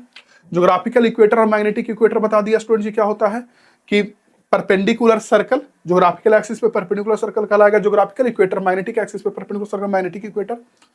एक होता है geographical meridian and magnetic meridian. ये क्या होता है, तो अर्थ के सरफेस पे ना खींचा गया वर्टिकल प्लेन जो ज्योग्राफिकल एक्सिस से पास कर रहा है, तो अगर ज्योग्राफिकल एक्सिस से पास कर रहा है उसको बोलते हैं जियोग्राफिकल मेरिडियन, और मैग्नेटिक एक्सिस से पास कर रहा स्टूडेंट जी उसे बोलते हैं मैग्नेटिक मेरिडियन। देखिए ये वर्टिकल प्लेन पासिंग थ्रू, ये देख लीजिएगा। और मैग्नेटिक एलिमेंट के बारे में मैंने अभी बताया कि वो सारा चीज जिसको बता देने पर किसी जगह पर मैग्नेटिक फील्ड का एग्जैक्ट वैल्यू बता सकेंगे उसको बोलते हैं मैग्नेटिक एलिमेंट। और ये होता है तीन, एक होता है एंगल ऑफ डिक्लिनेशन या angle of declination, magnetic declination या एंगल ऑफ डिक्लिनेशन बोलते हैं। ये क्या होता है कि जो ज्योग्राफिकल मेरिडियन और मैग्नेटिक मेरिडियन है इसके बीच जो एंगल बनता है उसको बोलते हैं डिक्लिनेशन, उसे अल्फा से दिखाते हैं, ठीक है। एक मैग्नेटिक इंक्लिनेशन या एंगल ऑफ डीप या डीप भी बोलते हैं, जो मैंने बताया अभी आप लोगों को। Dip at a place is defined as the angle made by direction of earth's total magnetic field with the horizontal. Earth का मैग्नेटिक फील्ड जो हॉरिजॉन्टल के साथ एंगल बना रहा है, देखिए अर्थ का मैग्नेटिक फील्ड जो हॉरिजॉन्टल के साथ एंगल बना रहा है उसको बोलते हैं, ठीक है, समझ गए। और एक मैग्नेटिक एलिमेंट होता है उसी का हॉरिजॉन्टल कंपोनेंट, जैसे एग्जांपल के लिए मान लीजिए ये आपका अर्थ का सरफेस है और मान लीजिए स्टूडेंट जी कि मैग्नेटिक फील्ड ना आपका कहीं ऐसे तिरछे है, तो एंगल ऑफ डिप तो समझ में आ गया कि ये मैग्नेटिक फील्ड हॉरिजॉन्टल के साथ जो एंगल बनाएगा उसको एंगल ऑफ डिप बोलते हैं, डेल्टा से दिखाते हैं, ठीक है। अब इस मैग्नेटिक फील्ड का दो दो कंपोनेंट आएगा, एक आएगा हॉरिजॉन्टल में कंपोनेंट स्टूडेंट जी जो कि बी कॉस डेल्टा के बराबर होगा, और एक होगा वर्टिकल में कंपोनेंट स्टूडेंट जी जो कि बी साइन डेल्टा के बराबर होगा। देख लीजिए एक हो गया बी कॉस डेल्टा, एक हो गया बी साइन डेल्टा। और यहां से अगर angle of dip tan delta का मान निकालेंगे तो tan डेल्टा इक्वल होगा BV बाई BH। देख लीजिए vertical component by horizontal component, देख लीजिए यहां से tan डेल्टा का जो मान आएगा वो BV बाई BH आ जाएगा, यानी vertical component by horizontal component. ये देखिए परपेंडिकुलर बाई बेस, ठीक है, तो इसको भी पढ़ लीजिएगा, ओके। अब एक हो गया कि इसका शेप कैसा आता है मैग्नेटिक फील्ड का। तो देखिए मैग्नेट दो तरह से, पहले तो न्यूट्रल पॉइंट क्या होता है ये लिखा हुआ आपको पता होगा, मैंने बताया जहां पे कुल मैग्नेटिक फील्ड जीरो हो जाता है उसको बोलते हैं न्यूट्रल पॉइंट, है ना। यानी कि मैग्नेट के मैग्नेटिक फील्ड को अर्थ का मैग्नेटिक फील्ड जहां बैलेंस कर ले उसको बोलते हैं न्यूट्रल पॉइंट। और अगर मैग्नेट को इस तरह से रखे हैं, इस तरह से रखें, ये नहीं पूछेगा, ये डायग्राम वगैरह नहीं पूछता, बट फिर भी पढ़ लीजिए, पढ़ना है तो इस तरह से रखें कि मैग्नेट का जो नॉर्थ पोल है स्टूडेंट जी अगर नॉर्थ डायरेक्शन में और साउथ पोल साउथ डायरेक्शन में, तो ऐसा मैग्नेटिक लाइन ऑफ फोर्स का शेप निकलता है, मिलता है। क्यों? क्योंकि दो दो का मैग्नेट हो गया, अर्थ का भी मैग्नेट और ये मैग्नेट रखे हैं वो, तो ऐसा मिलता है, ठीक है। वहीं अगर मैग्नेट का नॉर्थ पोल साउथ डायरेक्शन में और साउथ पोल नॉर्थ डायरेक्शन में, तो ऐसा शेप मिलता है। देख लीजिए, क्लियर हो गई बात है, समझ में आ गई चीजें, ओके। अब हम लोग मैग्नेटिज्म में यूज्ड इंपॉर्टेंट टर्म पढ़ना है, जैसे magnetising field, magnetic flux density, magnetic susceptibility, permeability, ये सब चीज पढ़ना है। चलिए देखते हैं क्या होता है, उसके बाद मैग्नेटिक मटेरियल, फिर खत्म हो जाएगा आपका चैप्टर। ओके ओके, मुंह में दिक्कत रहे चाहे आंख में दिक्कत रहे, क्लास तो पढ़ाएंगे और पढ़ाएंगे तो उसी एनर्जी के साथ पढ़ाएंगे। तो सबसे पहला मैग्नेटाइजिंग फील्ड क्या होता है इसे समझिए। जैसे कोई मैग्नेटिक मटेरियल है तो उसको कहीं हम बाहरी फील्ड में रखेंगे, बाहरी मैग्नेटिक फील्ड में, तो बाहरी फील्ड में रखने से वो मैग्नेटिक मटेरियल भी अपने आप में मैग्नेट की तरह काम करने लगता है। उसी बाहरी फील्ड को बोलते हैं मैग्नेटाइजिंग फील्ड। जैसे मान के चलिए कोई मैग्नेटिक मटेरियल हमारे पास ऐसे है स्टूडेंट जी, ठीक है, और इसको बाहरी फील्ड हम बी नोड में रखेंगे। देखिए बी नोड, बाहरी फील्ड बी नोड में हम रखे हैं, बी नोड में, ठीक है। तो बाहरी फील्ड अगर बी नोड में रखे हैं तो इस फील्ड में रखने के बाद ये मटेरियल भी अपने आप में मैग्नेटाइज हो जाएगा और मैग्नेट की तरह काम करेगा। उसी को बोलते हैं स्टूडेंट जी मैग्नेटाइजिंग फील्ड, इस बी नॉट को। और जब ये मैग्नेट की तरह काम करेगा तो आपको पता है कि इधर नॉर्थ पोल उत्पन्न हो जाएगा, इधर साउथ पोल। क्योंकि अगर बाहरी मैग्नेटिक फील्ड ऐसे है इधर से इधर, तो जो बाहर वाला मैग्नेट है उसका पक्का इधर नॉर्थ पोल होगा, इधर साउथ होगा। तभी तो बाहर वाले मैग्नेट का नॉर्थ पोल से साउथ पोल मैग्नेटिक फील्ड जा रहा है, देख लीजिए आप। तो अगर ये नॉर्थ पोल है स्टूडेंट जी तो ये साउथ पोल का काम करेगा, और अगर ये साउथ पोल है तो ये नॉर्थ पोल का काम करेगा, देख लीजिए। आइडिया लग रहा है स्टूडेंट जी? नॉर्थ के कारण साउथ, साउथ के कारण नॉर्थ उत्पन्न होगा ना। तो ये मटेरियल जो मैग्नेटाइज हुआ जिस फील्ड के कारण, उसको बोलते हैं मैग्नेटाइजिंग फील्ड। ठीक है। अब अगला टर्म है मैग्नेटिक फ्लक्स डेंसिटी या मैग्नेटिक इंडक्शन या मैग्नेटिक फ्लक्स स्ट्रेंथ। क्या होता है जानते हैं? एक्चुअली जो फ्लक्स डेंसिटी होता है ना, मैग्नेटिक फ्लक्स डेंसिटी, वो मैग्नेटिक फील्ड होता है। कैसे? जैसे देखिए आप लोग को याद होगा कि इलेक्ट्रिक फ्लक्स जो होता था वो इलेक्ट्रिक फील्ड इनटू एरिया होता था। देखिए तो फ्लक्स डेंसिटी क्या होगा? Flux by area. डेंसिटी मतलब एक एरिया से पास करने वाला फ्लक्स तो इलेक्ट्रिक फील्ड के बराबर आया कि नहीं? और वैसे ही magnetic flux density magnetic field के ही बराबर होता है। और मैग्नेटिक फ्लक्स डेंसिटी होगा क्या भाई? तो वो होगा, फ्लक्स होता है पास करने वाला नंबर ऑफ मैग्नेटिक लाइन, और फ्लक्स डेंसिटी की बात करूंगा तो एक एरिया से पास करने वाला नंबर ऑफ लाइन। डेंसिटी मतलब एक हो गया, एक से पास करने वाला नंबर ऑफ लाइन। ठीक है। तो और ये जो होता है, देखिए एक बाहर का बी नोड हुआ। अब ये जब मटेरियल मैग्नेट की तरह काम करेगा तो इसके कारण भी मैग्नेटिक फील्ड ऐसे उत्पन्न होगा। नहीं देखिए तो नॉर्थ से साउथ, देखिए तो ऐसे, और वो मान लीजिए बी एम है। तो मटेरियल के अंदर जो कुल मैग्नेटिक फील्ड होगा ये बाहर वाला बी नॉड और अंदर में बी एम दोनों के जोड़ के बराबर हो जाएगा। ये जो अंदर में कुल मैग्नेटिक फील्ड आया ना, उसी को बोलते हैं मैग्नेटिक फ्लक्स डेंसिटी या मैग्नेटिक फील्ड। मैग्नेटिक फील्ड बोलिए, या कई जगह पे फील्ड को फील्ड ना बोलकर फ्लक्स डेंसिटी बोला जाता है। ये मैग्नेटिक इंडक्शन से हुआ। ये देखिए magnetic flux density in a material is measured as the number of magnetic line per unit area। Unit area से पास करने वाला नंबर ऑफ लाइन, क्योंकि फ्लक्स होता है टोटल नंबर ऑफ लाइन, और यूनिट एरिया से पास करेगा उसको बोलेंगे फ्लक्स का डेंसिटी। और एक्चुअली फ्लक्स का डेंसिटी मैग्नेटिक फील्ड के बराबर होता है। इसलिए देखिए इसका ऐसा टेस्ला होता है ना, और या वेबर पर मीटर स्क्वायर जो भी बोलिए। ओके, चलिए आगे देखिए। इसके बाद स्टूडेंट जी अगला है परमेबिलिटी। तो परमेबिलिटी होता है ना, जैसे आपने सुना होगा परमिटिविटी, और वैसे होता है परमेबिलिटी। ये मैग्नेट के कनेक्शन को बताता है। जैसे कोई कोई मटेरियल ऐसा होता है ना जो अपने अंदर से मैग्नेटिक फील्ड को जाने देता है या मैग्नेट को और अच्छा कनेक्शन बनाता है। जैसे सॉफ्ट आयरन के बारे में मैंने बताया, उसको जब मैग्नेटिक फील्ड में रखते हैं तो और अपने आप में मैग्नेट मजबूत मैग्नेट बन जाता है। यानी वो चाहता है कि मैग्नेटिक फील्ड हमारे अंदर से गुजरे और हमको मजबूत मैग्नेट बनाए। और कोई कोई ऐसा ही मटेरियल होता है जो रोकता है, समझे, वो नहीं चाहता है कि वो मैग्नेट की तरह काम करे या उसके अंदर से मैग्नेटिक फील्ड जाए। तो यानी हर एक मटेरियल का अपना अपना गुण होता है, अपना अपना ताकत होता है कि वो कितना इजीली अपने अंदर से मैग्नेटिक कंडक्शन को यानी मैग्नेटिक फील्ड को पास करने देता है या कोई को रोकता है। उसी प्रॉपर्टी को दिखाने के लिए टर्म आता है परमेबिलिटी। देखिए the magnetic permeability of a material is a measurement of its conductivity for magnetic field line. देखिए मैग्नेटिक फील्ड लाइन के कंडक्टिविटी को बताता है कि कितना इजीली से पास कर रहा है, कितना दिक्कत से पास कर रहा है। ठीक है। और वैक्यूम के परमेबिलिटी को बच्चा जी बोलते हैं एब्सोल्यूट परमेबिलिटी, उसे म्यू नॉट से दिखाते हैं, और किसी और मीडियम के परमेबिलिटी को म्यू से दिखाते हैं, सिंपल सी बात। ठीक है। अच्छा थोड़ा सा यहां चेंजिंग करना था कि चैप्टर 5 यहां होना था, है ना, चैप्टर 4 रह गया। अच्छा कोई बात नहीं, मैं सब में कर दूंगा। हो गया क्लियर स्टूडेंट जी? आइडिया लग गई बात है? यस सर आइडिया लग गई आपको। ठीक है। अब है हमारा रिलेटिव परमेबिलिटी क्या होता है। तो जो किसी जैसे कोई मीडियम मटेरियल है, इसका रिलेटिव परमेबिलिटी निकालना। ठीक है। तो इसका कुछ ना कुछ परमेबिलिटी होगा, और वैक्यूम का भी परमेबिलिटी होगा। तो इस मटेरियल का परमेबिलिटी और वैक्यूम के परमेबिलिटी को रेशियो को बोलते हैं रिलेटिव परमेबिलिटी उस मीडियम का। जैसे परमिटिविटी में होता था ना कि किसी मीडियम का परमिटिविटी निकालना, तो उस मीडियम का परमिटिविटी वाई वैक्यूम का परमिटिविटी, देख लीजिए उस मीडियम का परमिटिविटी वाई वैक्यूम के परमिटिविटी को हम लोग बोलते थे वो, और वैसे उस मीडियम का परमेबिलिटी बाई वैक्यूम के परमेबिलिटी को हम लोग बोलते हैं रिलेटिव परमेबिलिटी। हालांकि वो बी बाई बी नोड के बराबर भी होता है। बी बाई बी नोड क्या हो गया, देखिए ये वाला चीज कि अंदर में कुल मैग्नेटिक फील्ड जो बी हुआ नहीं, ये बी अंदर में कुल मैग्नेटिक फील्ड बी और डिवाइडेड बाय बाहर वाला मैग्नेटिक फील्ड, इसको रिलेटिव परमेबिलिटी भी बोलते हैं, इसको ही बोलते हैं। तो पढ़ेंगे तो आपको समझ में आ जाएगा, है ना। ओके स्टूडेंट जी आगे देखिए। इसके बाद अगला है मैग्नेटाइजिंग फोर्स और मैग्नेटिक इंटेंसिटी क्या होता है। तो देखिए होता क्या ना कि अगर आप सोलेनॉइड की बात करेंगे तो आप लोग को पता है कि सोलेनॉइड के अंदर जो मैग्नेटिक फील्ड उत्पन्न होता है वो mu naught small n i होता है, याद है? म्यू नॉट स्मॉल एन आई, सोलेनॉइड के अंदर उत्पन्न होने वाला कुल मैग्नेटिक फील्ड यही होता था, ठीक है?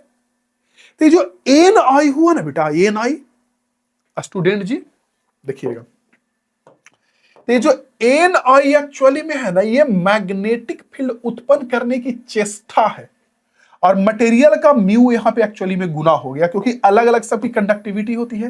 तो ये जो एन आई है ना, इसी को बोलते हैं मैग्नेटाइजिंग फोर्स या मैग्नेटिक इंटेंसिटी भी बोलते हैं स्टूडेंट जी, समझे? एन आई। तो कई जगह पे बोला जाएगा ना कि मैग्नेटिक फील्ड उत्पन्न करने की जो चेष्टा होता है, जो कोशिश होता है, जो ताकत होता है, उसको बोलते हैं मैग्नेटिक फोर्स और मैग्नेटाइजिंग इंटेंसिटी। और कई जगह पे ये लिखा रहता है स्टूडेंट जी, हाँ, कई जगह पे ये लिखा रहता है स्टूडेंट जी कि हमारा क्या बोलता है, जो सोलेनॉइड के टर्म में की जो एम्पियर टर्न होता है यानी एन आई, उसको बोलते हैं मैग्नेटाइजिंग फोर्स। देखिए पढ़िएगा, मैग्नेटाइजिंग फोर्स में be defined as the number of ampere turn flowing per unit length of solenoid, है ना? यानी सोलेनॉइड का जो मैग्नेटिक फील्ड वैक्यूम में mu naught small n i होता है, ये जो स्मॉल एन आई है इसी को बोलते हैं एच, यानी मैग्नेटाइजिंग फोर्स या मैग्नेटिक इंटेंसिटी, ठीक है? अगला इंटेंसिटी ऑफ मैग्नेटाइजेशन क्या होता है? तो अभी मैंने आपको बताया यहां पे कि जब इस मटेरियल को इस बाहरी फील्ड में रखेंगे तो ये मटेरियल भी मैग्नेट की तरह काम करेगा, यानी मैग्नेटाइज हो जाएगा, तो इसका भी मैग्नेटिक डाइपोल मोमेंट होगा। तो magnetic dipole moment per unit volume, इसका मैग्नेटिक डाइपोल मोमेंट ले लेंगे और इसका वॉल्यूम से भाग कर देंगे। जैसे मटेरियल अगर ऐसे है, तो इसका डाइपोल मोमेंट मान लीजिए स्मॉल एम है, सॉरी कैपिटल एम है, ठीक है, कैपिटल एम। अब आई वॉल्यूम से भाग कर देंगे, डिवाइड कर देंगे, तो उसी को बोलते हैं इंटेंसिटी ऑफ मैग्नेटाइजेशन, ठीक है? हालांकि अगर इसका एरिया ए है क्रॉस सेक्शन, ठीक है, और इसका लंबाई डी है या एल है, डी है, तो आप लोग को पता होगा कि मैग्नेटिक डाइपोल मोमेंट होता है पोल स्ट्रेंथ इंटू दूरी, और जो वॉल्यूम होगा ये एरिया इंटू दूरी। तो यहां से दूरी कट जाएगा, तो पोल स्ट्रेंथ बाई एरिया के भी बराबर होता है, या magnetic dipole moment by volume भी कह सकते हैं। देख लीजिए, ये दोनों चीज यहां पे लिखा हुआ है कि डाइपोल मोमेंट बाई वॉल्यूम बोल दीजिए या पोल स्ट्रेंथ बाई एरिया बोल दीजिए, ठीक है? चलिए, और सबसे लास्ट में एक टर्म है मैग्नेटिक सस्पेटिबिलिटी। क्या देखिए, मैग्नेटिक सस्पेटिबिलिटी क्या होता है स्टूडेंट जी, कि जैसे कोई भी मटेरियल है, लोहा है या कोई और है, तो सबको जब बाहरी मैग्नेटिक फील्ड में रखेंगे तो मैग्नेटाइज होगा। लेकिन क्या ये जरूरी है कि सब एक ही तरह से मैग्नेटाइज होगा? क्या जैसे मान के चलिए कोई दो मटेरियल को रख दिए मैग्नेटिक फील्ड में, तो क्या 10 सेकंड बाद या मान के चलिए आधा घंटा बाद क्या दोनों में सेम मैग्नेटाइजेशन होगा? हो सकता है कोई बहुत मजबूत बन जाए मैग्नेट, कोई उतना ज्यादा मैग्नेटाइज नहीं हो। तो मैग्नेटिक सस्पेटिबिलिटी बताता है कि कितना इजिली से कोई मटेरियल मैग्नेटाइजेशन, देखिए the magnetic susceptibility of material indicates how easily the material can be magnetised. समझे? कोई मटेरियल कितना इजिली मैग्नेटाइज्ड हो जा रहा है, उसको, उस चीज को बोलते हैं मैग्नेटिक सस्पेटिबिलिटी, ठीक है? Magnetic susceptibility of a material is defined as the ratio of intensity of magnetization. इसको डिफाइंड किया जाता है स्टूडेंट जी, इंटेंसिटी ऑफ मैग्नेटाइजेशन का रेशियो बाई एच के बराबर। समझे? इंटेंसिटी ऑफ मैग्नेटाइजेशन जो हुआ ना, वो डिवाइडेड बाई एच जो होता है इन दोनों के रेशियो से। देखिए ना, intensity of magnetization divided by magnetizing force h है, इन दोनों के रेशियो से दिखाया जाता है, ठीक है? और ये दो फॉर्मूला है जिसे आप पढ़ लीजिएगा, ये वाला ज्यादा इंपॉर्टेंट फॉर्मूला, इसे याद रखिएगा बढ़िया से, कि रिलेटिव परमेबिलिटी, यहां से रिलेटिव परमेबिलिटी होता है O1 प्लस मैग्नेटिक सस्पेटिबिलिटी के बराबर।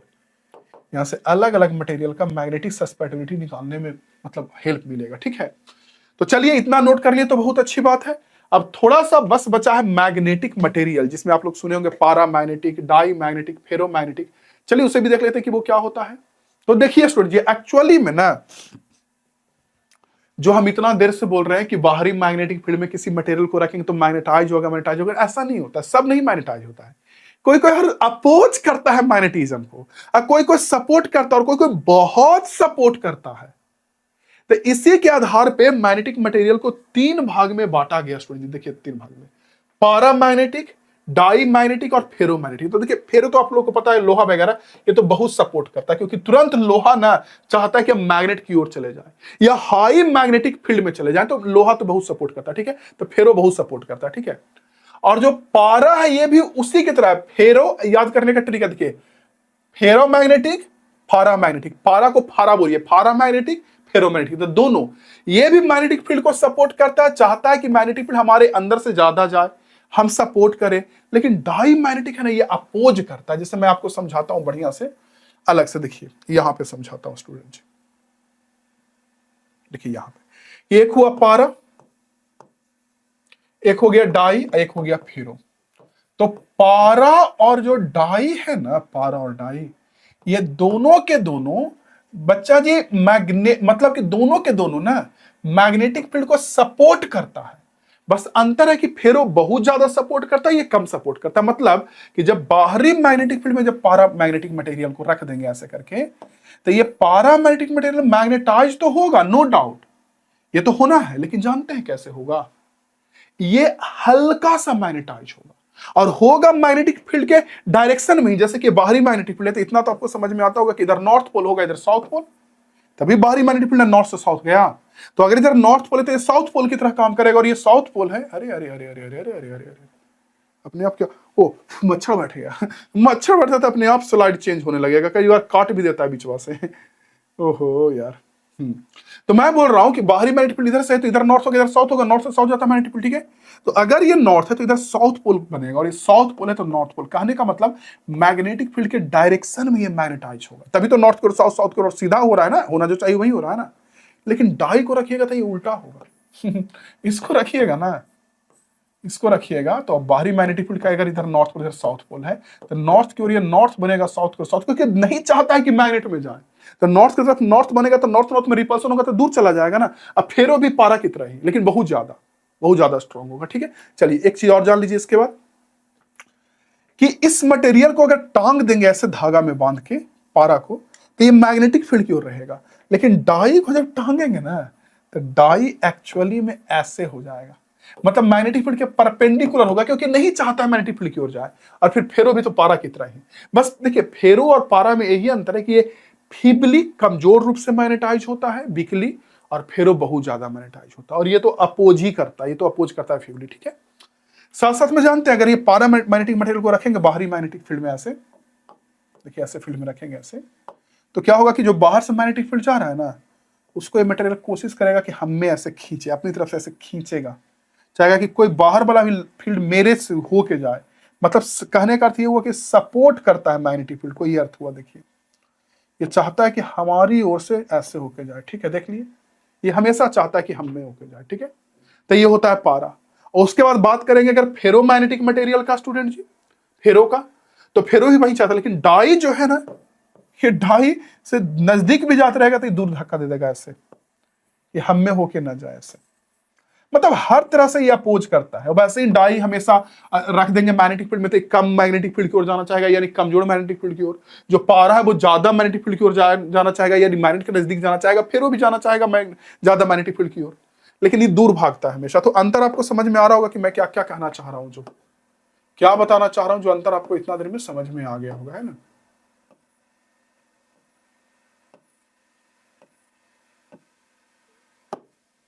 ओके, चलिए देखिए, तो जान लीजिए। तो देखिए वही सब को ना 14 12 13 को पॉइंट बना के मैं लिख दिया हूं, अलग अलग पारा, डाई और फेरो को अलग लिख दिया। देखिए पहले पारामैग्नेटिक मटेरियल को देखिए, when these substances are placed in magnetic field they become slightly magnetized, slightly हल्का सा मैग्नेटाइज हो जाता है in the direction of magnetic field, magnetic field की ओर मैग्नेटाइज होता है, मतलब सही मैग्नेटाइज होता है, ठीक है, clear. and when wound near the pole of powerful magnet they are slightly attracted, हल्का सा अट्रैक्ट होगा। ये स्ट्रांगली मैग्नेटाइज होगा, देखिए स्ट्रांगली मैग्नेटाइज होगा और स्ट्रांगली अट्रैक्ट होगा फेरोमैग्नेटिक। और डाई मैग्नेटिक ना स्लाइटली मैग्नेटाइज होगा, लेकिन अपोजिट में देखिए लिखा हुआ है when these substances are placed in magnetic field they become slightly magnetize in the direction opposite to field and when brought near the pole of powerful magnet they are slightly repel, ये slightly repel हो जाएगा, ठीक है।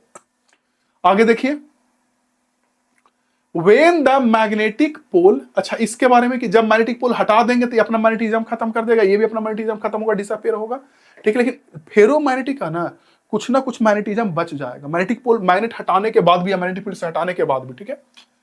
अच्छा, उसके बाद non uniform magnetic field में ये जो है हमारा पारा मैग्नेटिक, ये ज्यादा मैग्नेटिक फील्ड की ओर जाना चाहता है, ये कम की ओर और ये भी ज्यादा की ओर। और वैसे कुछ कुछ लिखा हुआ है, देखिए ये लिखा हुआ है, ठीक है, कि when these substances are placed in a strong uniform magnetic field, the number of line magnetic field lines passing through the substance is more than the vacuum। मतलब कि जो मैंने बताया ना कि अपने तरफ मैग्नेटिक फील्ड को खींचता है, तो बाहर की अपेक्षा ना ये अपने अंदर से ज्यादा मैग्नेटिक फील्ड जाएगा, इसके अंदर से भी और इसके अंदर से कम जाएगा, ये अपोज करता है ना, इसलिए कम जाएगा। अगला कि अगर किसी इस मटेरियल के किसी रड को टांग देंगे तो ये मैग्नेटिक फील्ड की ओर रहेगा, ये मैग्नेटिक फील्ड के परपेंडिकुलर घूम के हो जाएगा। मैंने बताया था ना कि अगर मैग्नेटिक फील्ड ऐसे है तो ये जो पारा है वो मैग्नेटिक फील्ड की ओर रहेगा, और जो ये जो हमारा डाई है वो ऐसे परपेंडिकुलर होगा, क्योंकि ये नॉर्थ की ओर नॉर्थ और साउथ की ओर साउथ में हो जाता है उत्पन्न, ठीक है। और वैसे ही इसकी बात अगर करेंगे तो ये तो फिर इसी के जैसा होगा, पारा के जैसा ही। अच्छा, इसका जो मैग्नेटिक सस्पेटिबिलिटी होता है, इससे एग्जाम में क्वेश्चन पूछता है कि there magnetic susceptibility is a small and positive, छोटा होता है लेकिन पॉजिटिव होता है। देखिए अभी आप लोगों ने पढ़ा mu r equal to 1 plus magnetic susceptibility, ठीक है। तो एक्चुअली जो पैरामैग्नेटिक मटेरियल, इसका जो म्यू आर होता है स्टूडेंट जी, म्यू आर ये बहुत ज्यादा नहीं होता है, एक से थोड़ा बहुत ज्यादा होता है। तो मैग्नेटिक सस्पेटिबिलिटी निकालेंगे तो इसमें अगर एक घटाएंगे, एक से थोड़ा सा ज्यादा, उसमें से अगर एक घटाएंगे, जैसे म्यू आर होता है एक से थोड़ा सा ज्यादा, इससे एक घटाएंगे तो क्या आएगा, तनिके मनी ना कुछ आएगा। जैसे मान के चलिए 1.5 ही है म्यू आर, और उसमें से एक माइनस कर देंगे तो 0.5 बचेगा, यानी पॉजिटिव तो होता है लेकिन छोटा होता है, ठीक है। अब इसका निगेटिव होता है मैग्नेटिक सस्पेंडिटी, क्यों? क्योंकि इसका म्यू आर एक से कम होता है। जैसे मान के चलिए 0.5 होगा म्यू आर 0.5, और 0.5 से अगर इस 1 को घटाएंगे, इधर माइनस करेंगे, तो जो मैग्नेटिक सस्पेंडिटी आ जाएगा एक से, ये क्या होगा, निगेटिव हो जाएगा, छोटा हो जाएगा। इसका तो पॉजिटिव होता है लेकिन बड़ा होता है, बिल्कुल इसी की तरह, पारा की तरह फेरो, इसका भी पॉजिटिव, इसका भी पॉजिटिव, बस इसका थोड़ा छोटा और पॉजिटिव, इसका बड़ा में पॉजिटिव होगा फेरो का। चलिए आगे देखिए, और वैसे ही बहुत सारा पॉइंट्स है स्टूडेंट्स। यहां देखिए टेम्परेचर, और जो मैग्नेटिक सस्पेंडिटी होता है टेम्परेचर का इनवर्सली प्रोपोर्शनल होता है, ये देखिए यहां भी देख लीजिए, ठीक है। और इसी को क्यूरी लॉ भी बोलते हैं, क्यूरी लॉ वही कहलाता, आगे बताएंगे। और इसका जो मैंने बताया कि इरेगुलरली चेंज होता है, कॉम्प्लेक्स तरीके से चेंज होता है, मतलब टेम्परेचर बदलने से उसकी भी मैग्नेटिक सस्पेंडिटी बदलती है, फेरो का भी, इसका ही बदलता है, इसका इनवर्सली प्रोपोर्शनल होता है टेम्परेचर का। अच्छा, इसमें कोई क्यूरी पॉइंट फिक्स नहीं होता, इसमें भी क्यूरी पॉइंट फिक्स नहीं होता, और इसका क्यूरी पॉइंट फिक्स होता है। क्यूरी पॉइंट का मतलब ये होता है ना कि जैसे लोहा का ना लगभग 770 डिग्री क्यूरी पॉइंट होता है, क्योंकि 770 डिग्री से गर्म करेंगे ना ज्यादा लोहा को, तो वो अपना फेरोमैग्नेटिक बदल जाएगा, खत्म हो जाएगा उसका, और वो पैरामैग्नेटिक ही बदल जाता है। तो जिस पॉइंट के बाद ना अपना बदल ले उसको बोलते हैं क्यूरी पॉइंट, ठीक है। फिर मैंने बताया रिलेटिव परमेबिलिटी, इसका एक से थोड़ा ज्यादा होता है, इसका एक से कम होता है, और इसका एक से बहुत ज्यादा होता है फेरो का, ओके।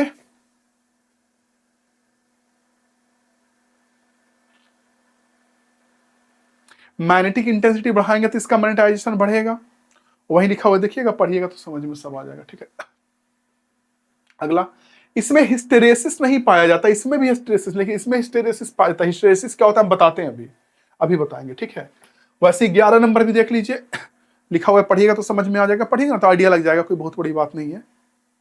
थोड़ा सा बचा 11 का है। 12 नंबर देखिए, दीज आर फाउंड, देखिए ये इंपॉर्टेंट है कि जो ये और ये दोनों के दोनों, यानी पारा और डाई दोनों सॉलिड लिक्विड गैस में पाया जा सकता है, लेकिन जो फेरो है वो सिर्फ सॉलिड में पाया जाता है, जैसे लोहा, निकेल, कोबाल्ट, और इसका एग्जांपल वही सब है, आयरन, निकेल, कोबाल्ट, ये सब, ओके। इसका एग्जांपल एल्यूमिनियम है, काफी इंपॉर्टेंट है, कई बार पूछता है एल्यूमिनियम क्या है, कैसा मटेरियल है, ठीक है। उसके बाद इसका एग्जांपल स्टूडेंट जी कॉपर है, इसका कॉपर एग्जांपल ज्यादा इंपॉर्टेंट है, इसका एल्यूमिनियम इंपॉर्टेंट है, ये सब पूछता है कि कौन सा मटेरियल क्या किसका किसका काम करता है, तो एक बार पढ़ लीजिएगा तो समझ में आ जाएगा, ठीक है। अब वही हिस्टेरेसिस जो मैंने कहा वो जान लीजिए कि रिटेंटिविटी को, ये और ये हिस्टेरेसिस क्या होता है, देखिए इसको रिटेंटिविटी, रिसेंटिविटी जो भी बोलते हैं। देखिए क्या होता है कि the ability of ferromagnetic material to retain magnetism even after the external magnetic field is removed is called, ये यानी कि जब हम बाहरी मैग्नेटिक फील्ड में जब रखेंगे फेरोमैग्नेटिक मटेरियल को, तो आपको पता है कि वो मटेरियल मैग्नेटाइज हो जाएगा। क्लियर। तो मैग्नेटाइज होने के बाद अगर हम बाहरी मैग्नेटिक फील्ड को हटा दिए तो भी वो अपने अंदर मैग्नेटिक गुण को रखता है बरकरार। तो उसी बरकरार गुण रखने के प्रॉपर्टी को ये बोलते हैं, ठीक है। ये क्या होता है स्टूडेंट जी, ठीक है, कि जैसे बाहरी मैग्नेटिक फील्ड से हटा दिए मैं इसको फेरोमैग्नेटिक मटेरियल को, जैसे मान के चलिए कि ये बाहरी मैग्नेटिक फील्ड है, ठीक है, इसमें फेरोमैग्नेटिक मटेरियल को रख देते, इसमें मैग्नेटिक फील्ड उत्पन्न हो गया इधर से इधर, ठीक है। अभी बाहर वाला मैग्नेटिक फील्ड को हटा भी देंगे ना, तब इसके अंदर मैग्नेटिक फील्ड इधर से इधर रहेगा ही, मैग्नेटिज्म वाला गुण। अब इसको बैलेंस करने के लिए, खत्म करने के लिए उल्टा डायरेक्शन में मैग्नेटिक फील्ड लगाना पड़ेगा, ताकि अंदर जो उत्पन्न हुआ मैग्नेटिक फील्ड रह गया उसको खत्म कर सके। उसको बोलते हैं, ये देखिए, the amount of reverse magnetic field required to bring the residual magnetism of a magnetic material is zero is called, ठीक है। और एक होता है हिस्टेरेसिस। हिस्टेरेसिस इसी घटना को बोलते हैं। इस घटना को क्या बोलते हैं, जैसे कि होता क्या है ना, समझिए कि फेरोमैग्नेटिक मटेरियल को अगर मैग्नेटाइज करेंगे ना स्टूडेंट जी, तो मैग्नेटाइज करने के बाद क्या होगा फेरोमैग्नेटिक मटेरियल कि जैसे पहले तो मटेरियल था, इसको बाहरी मैग्नेटिक फील्ड में रखेंगे, तो जैसे ही इसको बाहरी मैग्नेटिक फील्ड में रखेंगे तो उससे ये होगा, हाँ, उससे ये होगा स्टूडेंट जी, बाहरी मैग्नेटिक फील्ड में रखने से ये होगा,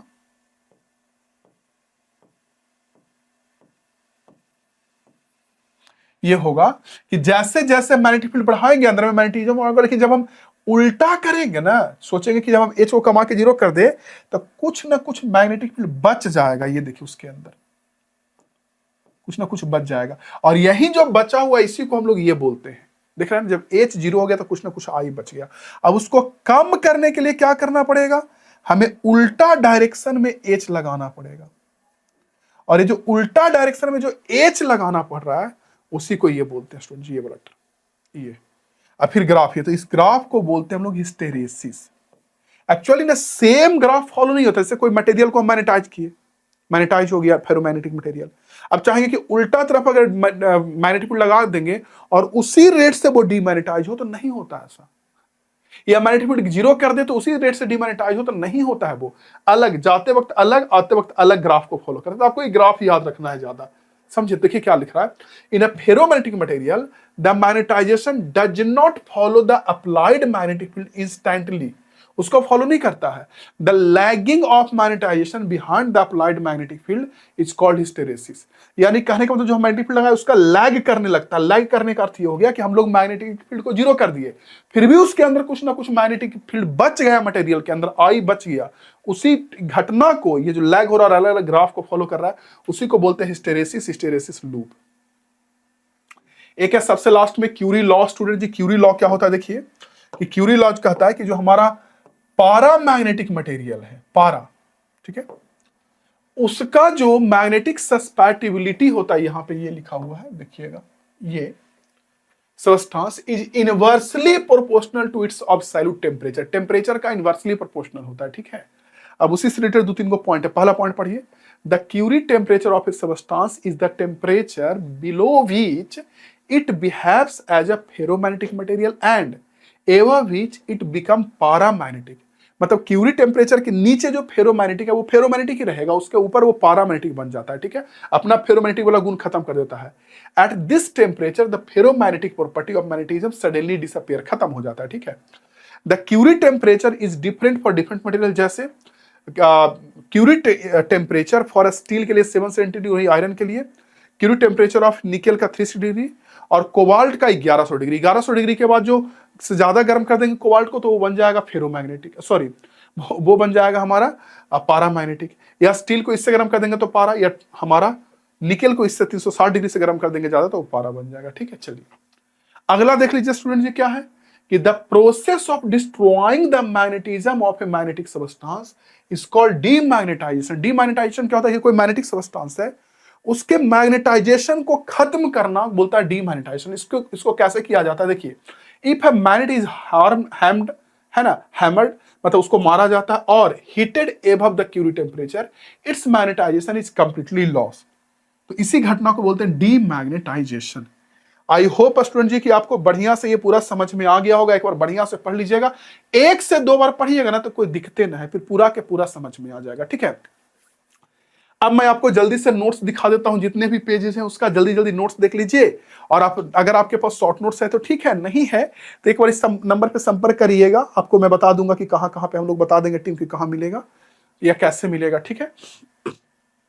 और नहीं तो इससे आप नोट्स भी बना सकते हैं। देखिए ये पहला नंबर पेज है जिसमें इंट्रोडक्शन बताए हैं, तो ये आप डिफिनेशन लिख सकते हैं। इसके बाद देखिए दूसरा नंबर पेज, वीडियो को रोक रोक के नोट्स बना लीजिएगा, ठीक है। हालांकि है चैप्टर नंबर 5, चैप्टर नंबर 4 वहां लिखाया रखिए, कोई बात नहीं। डन डना डन डन डन डन डन नोट्स बना लीजिएगा, ठीक है। इसे बना लीजिएगा डन डना डन डन डन डन डन, तीसरा पेज। चौथा पेज नोट्स बना लीजिएगा। पांचवा पेज नोट्स बना लीजिएगा। छठा पेज स्टूडेंट जी नोट्स बना लीजिएगा। सातवां पेज नोट्स बना लीजिएगा। आठवां 8 नोट्स बनाइएगा, 8 9 10 नंबर 11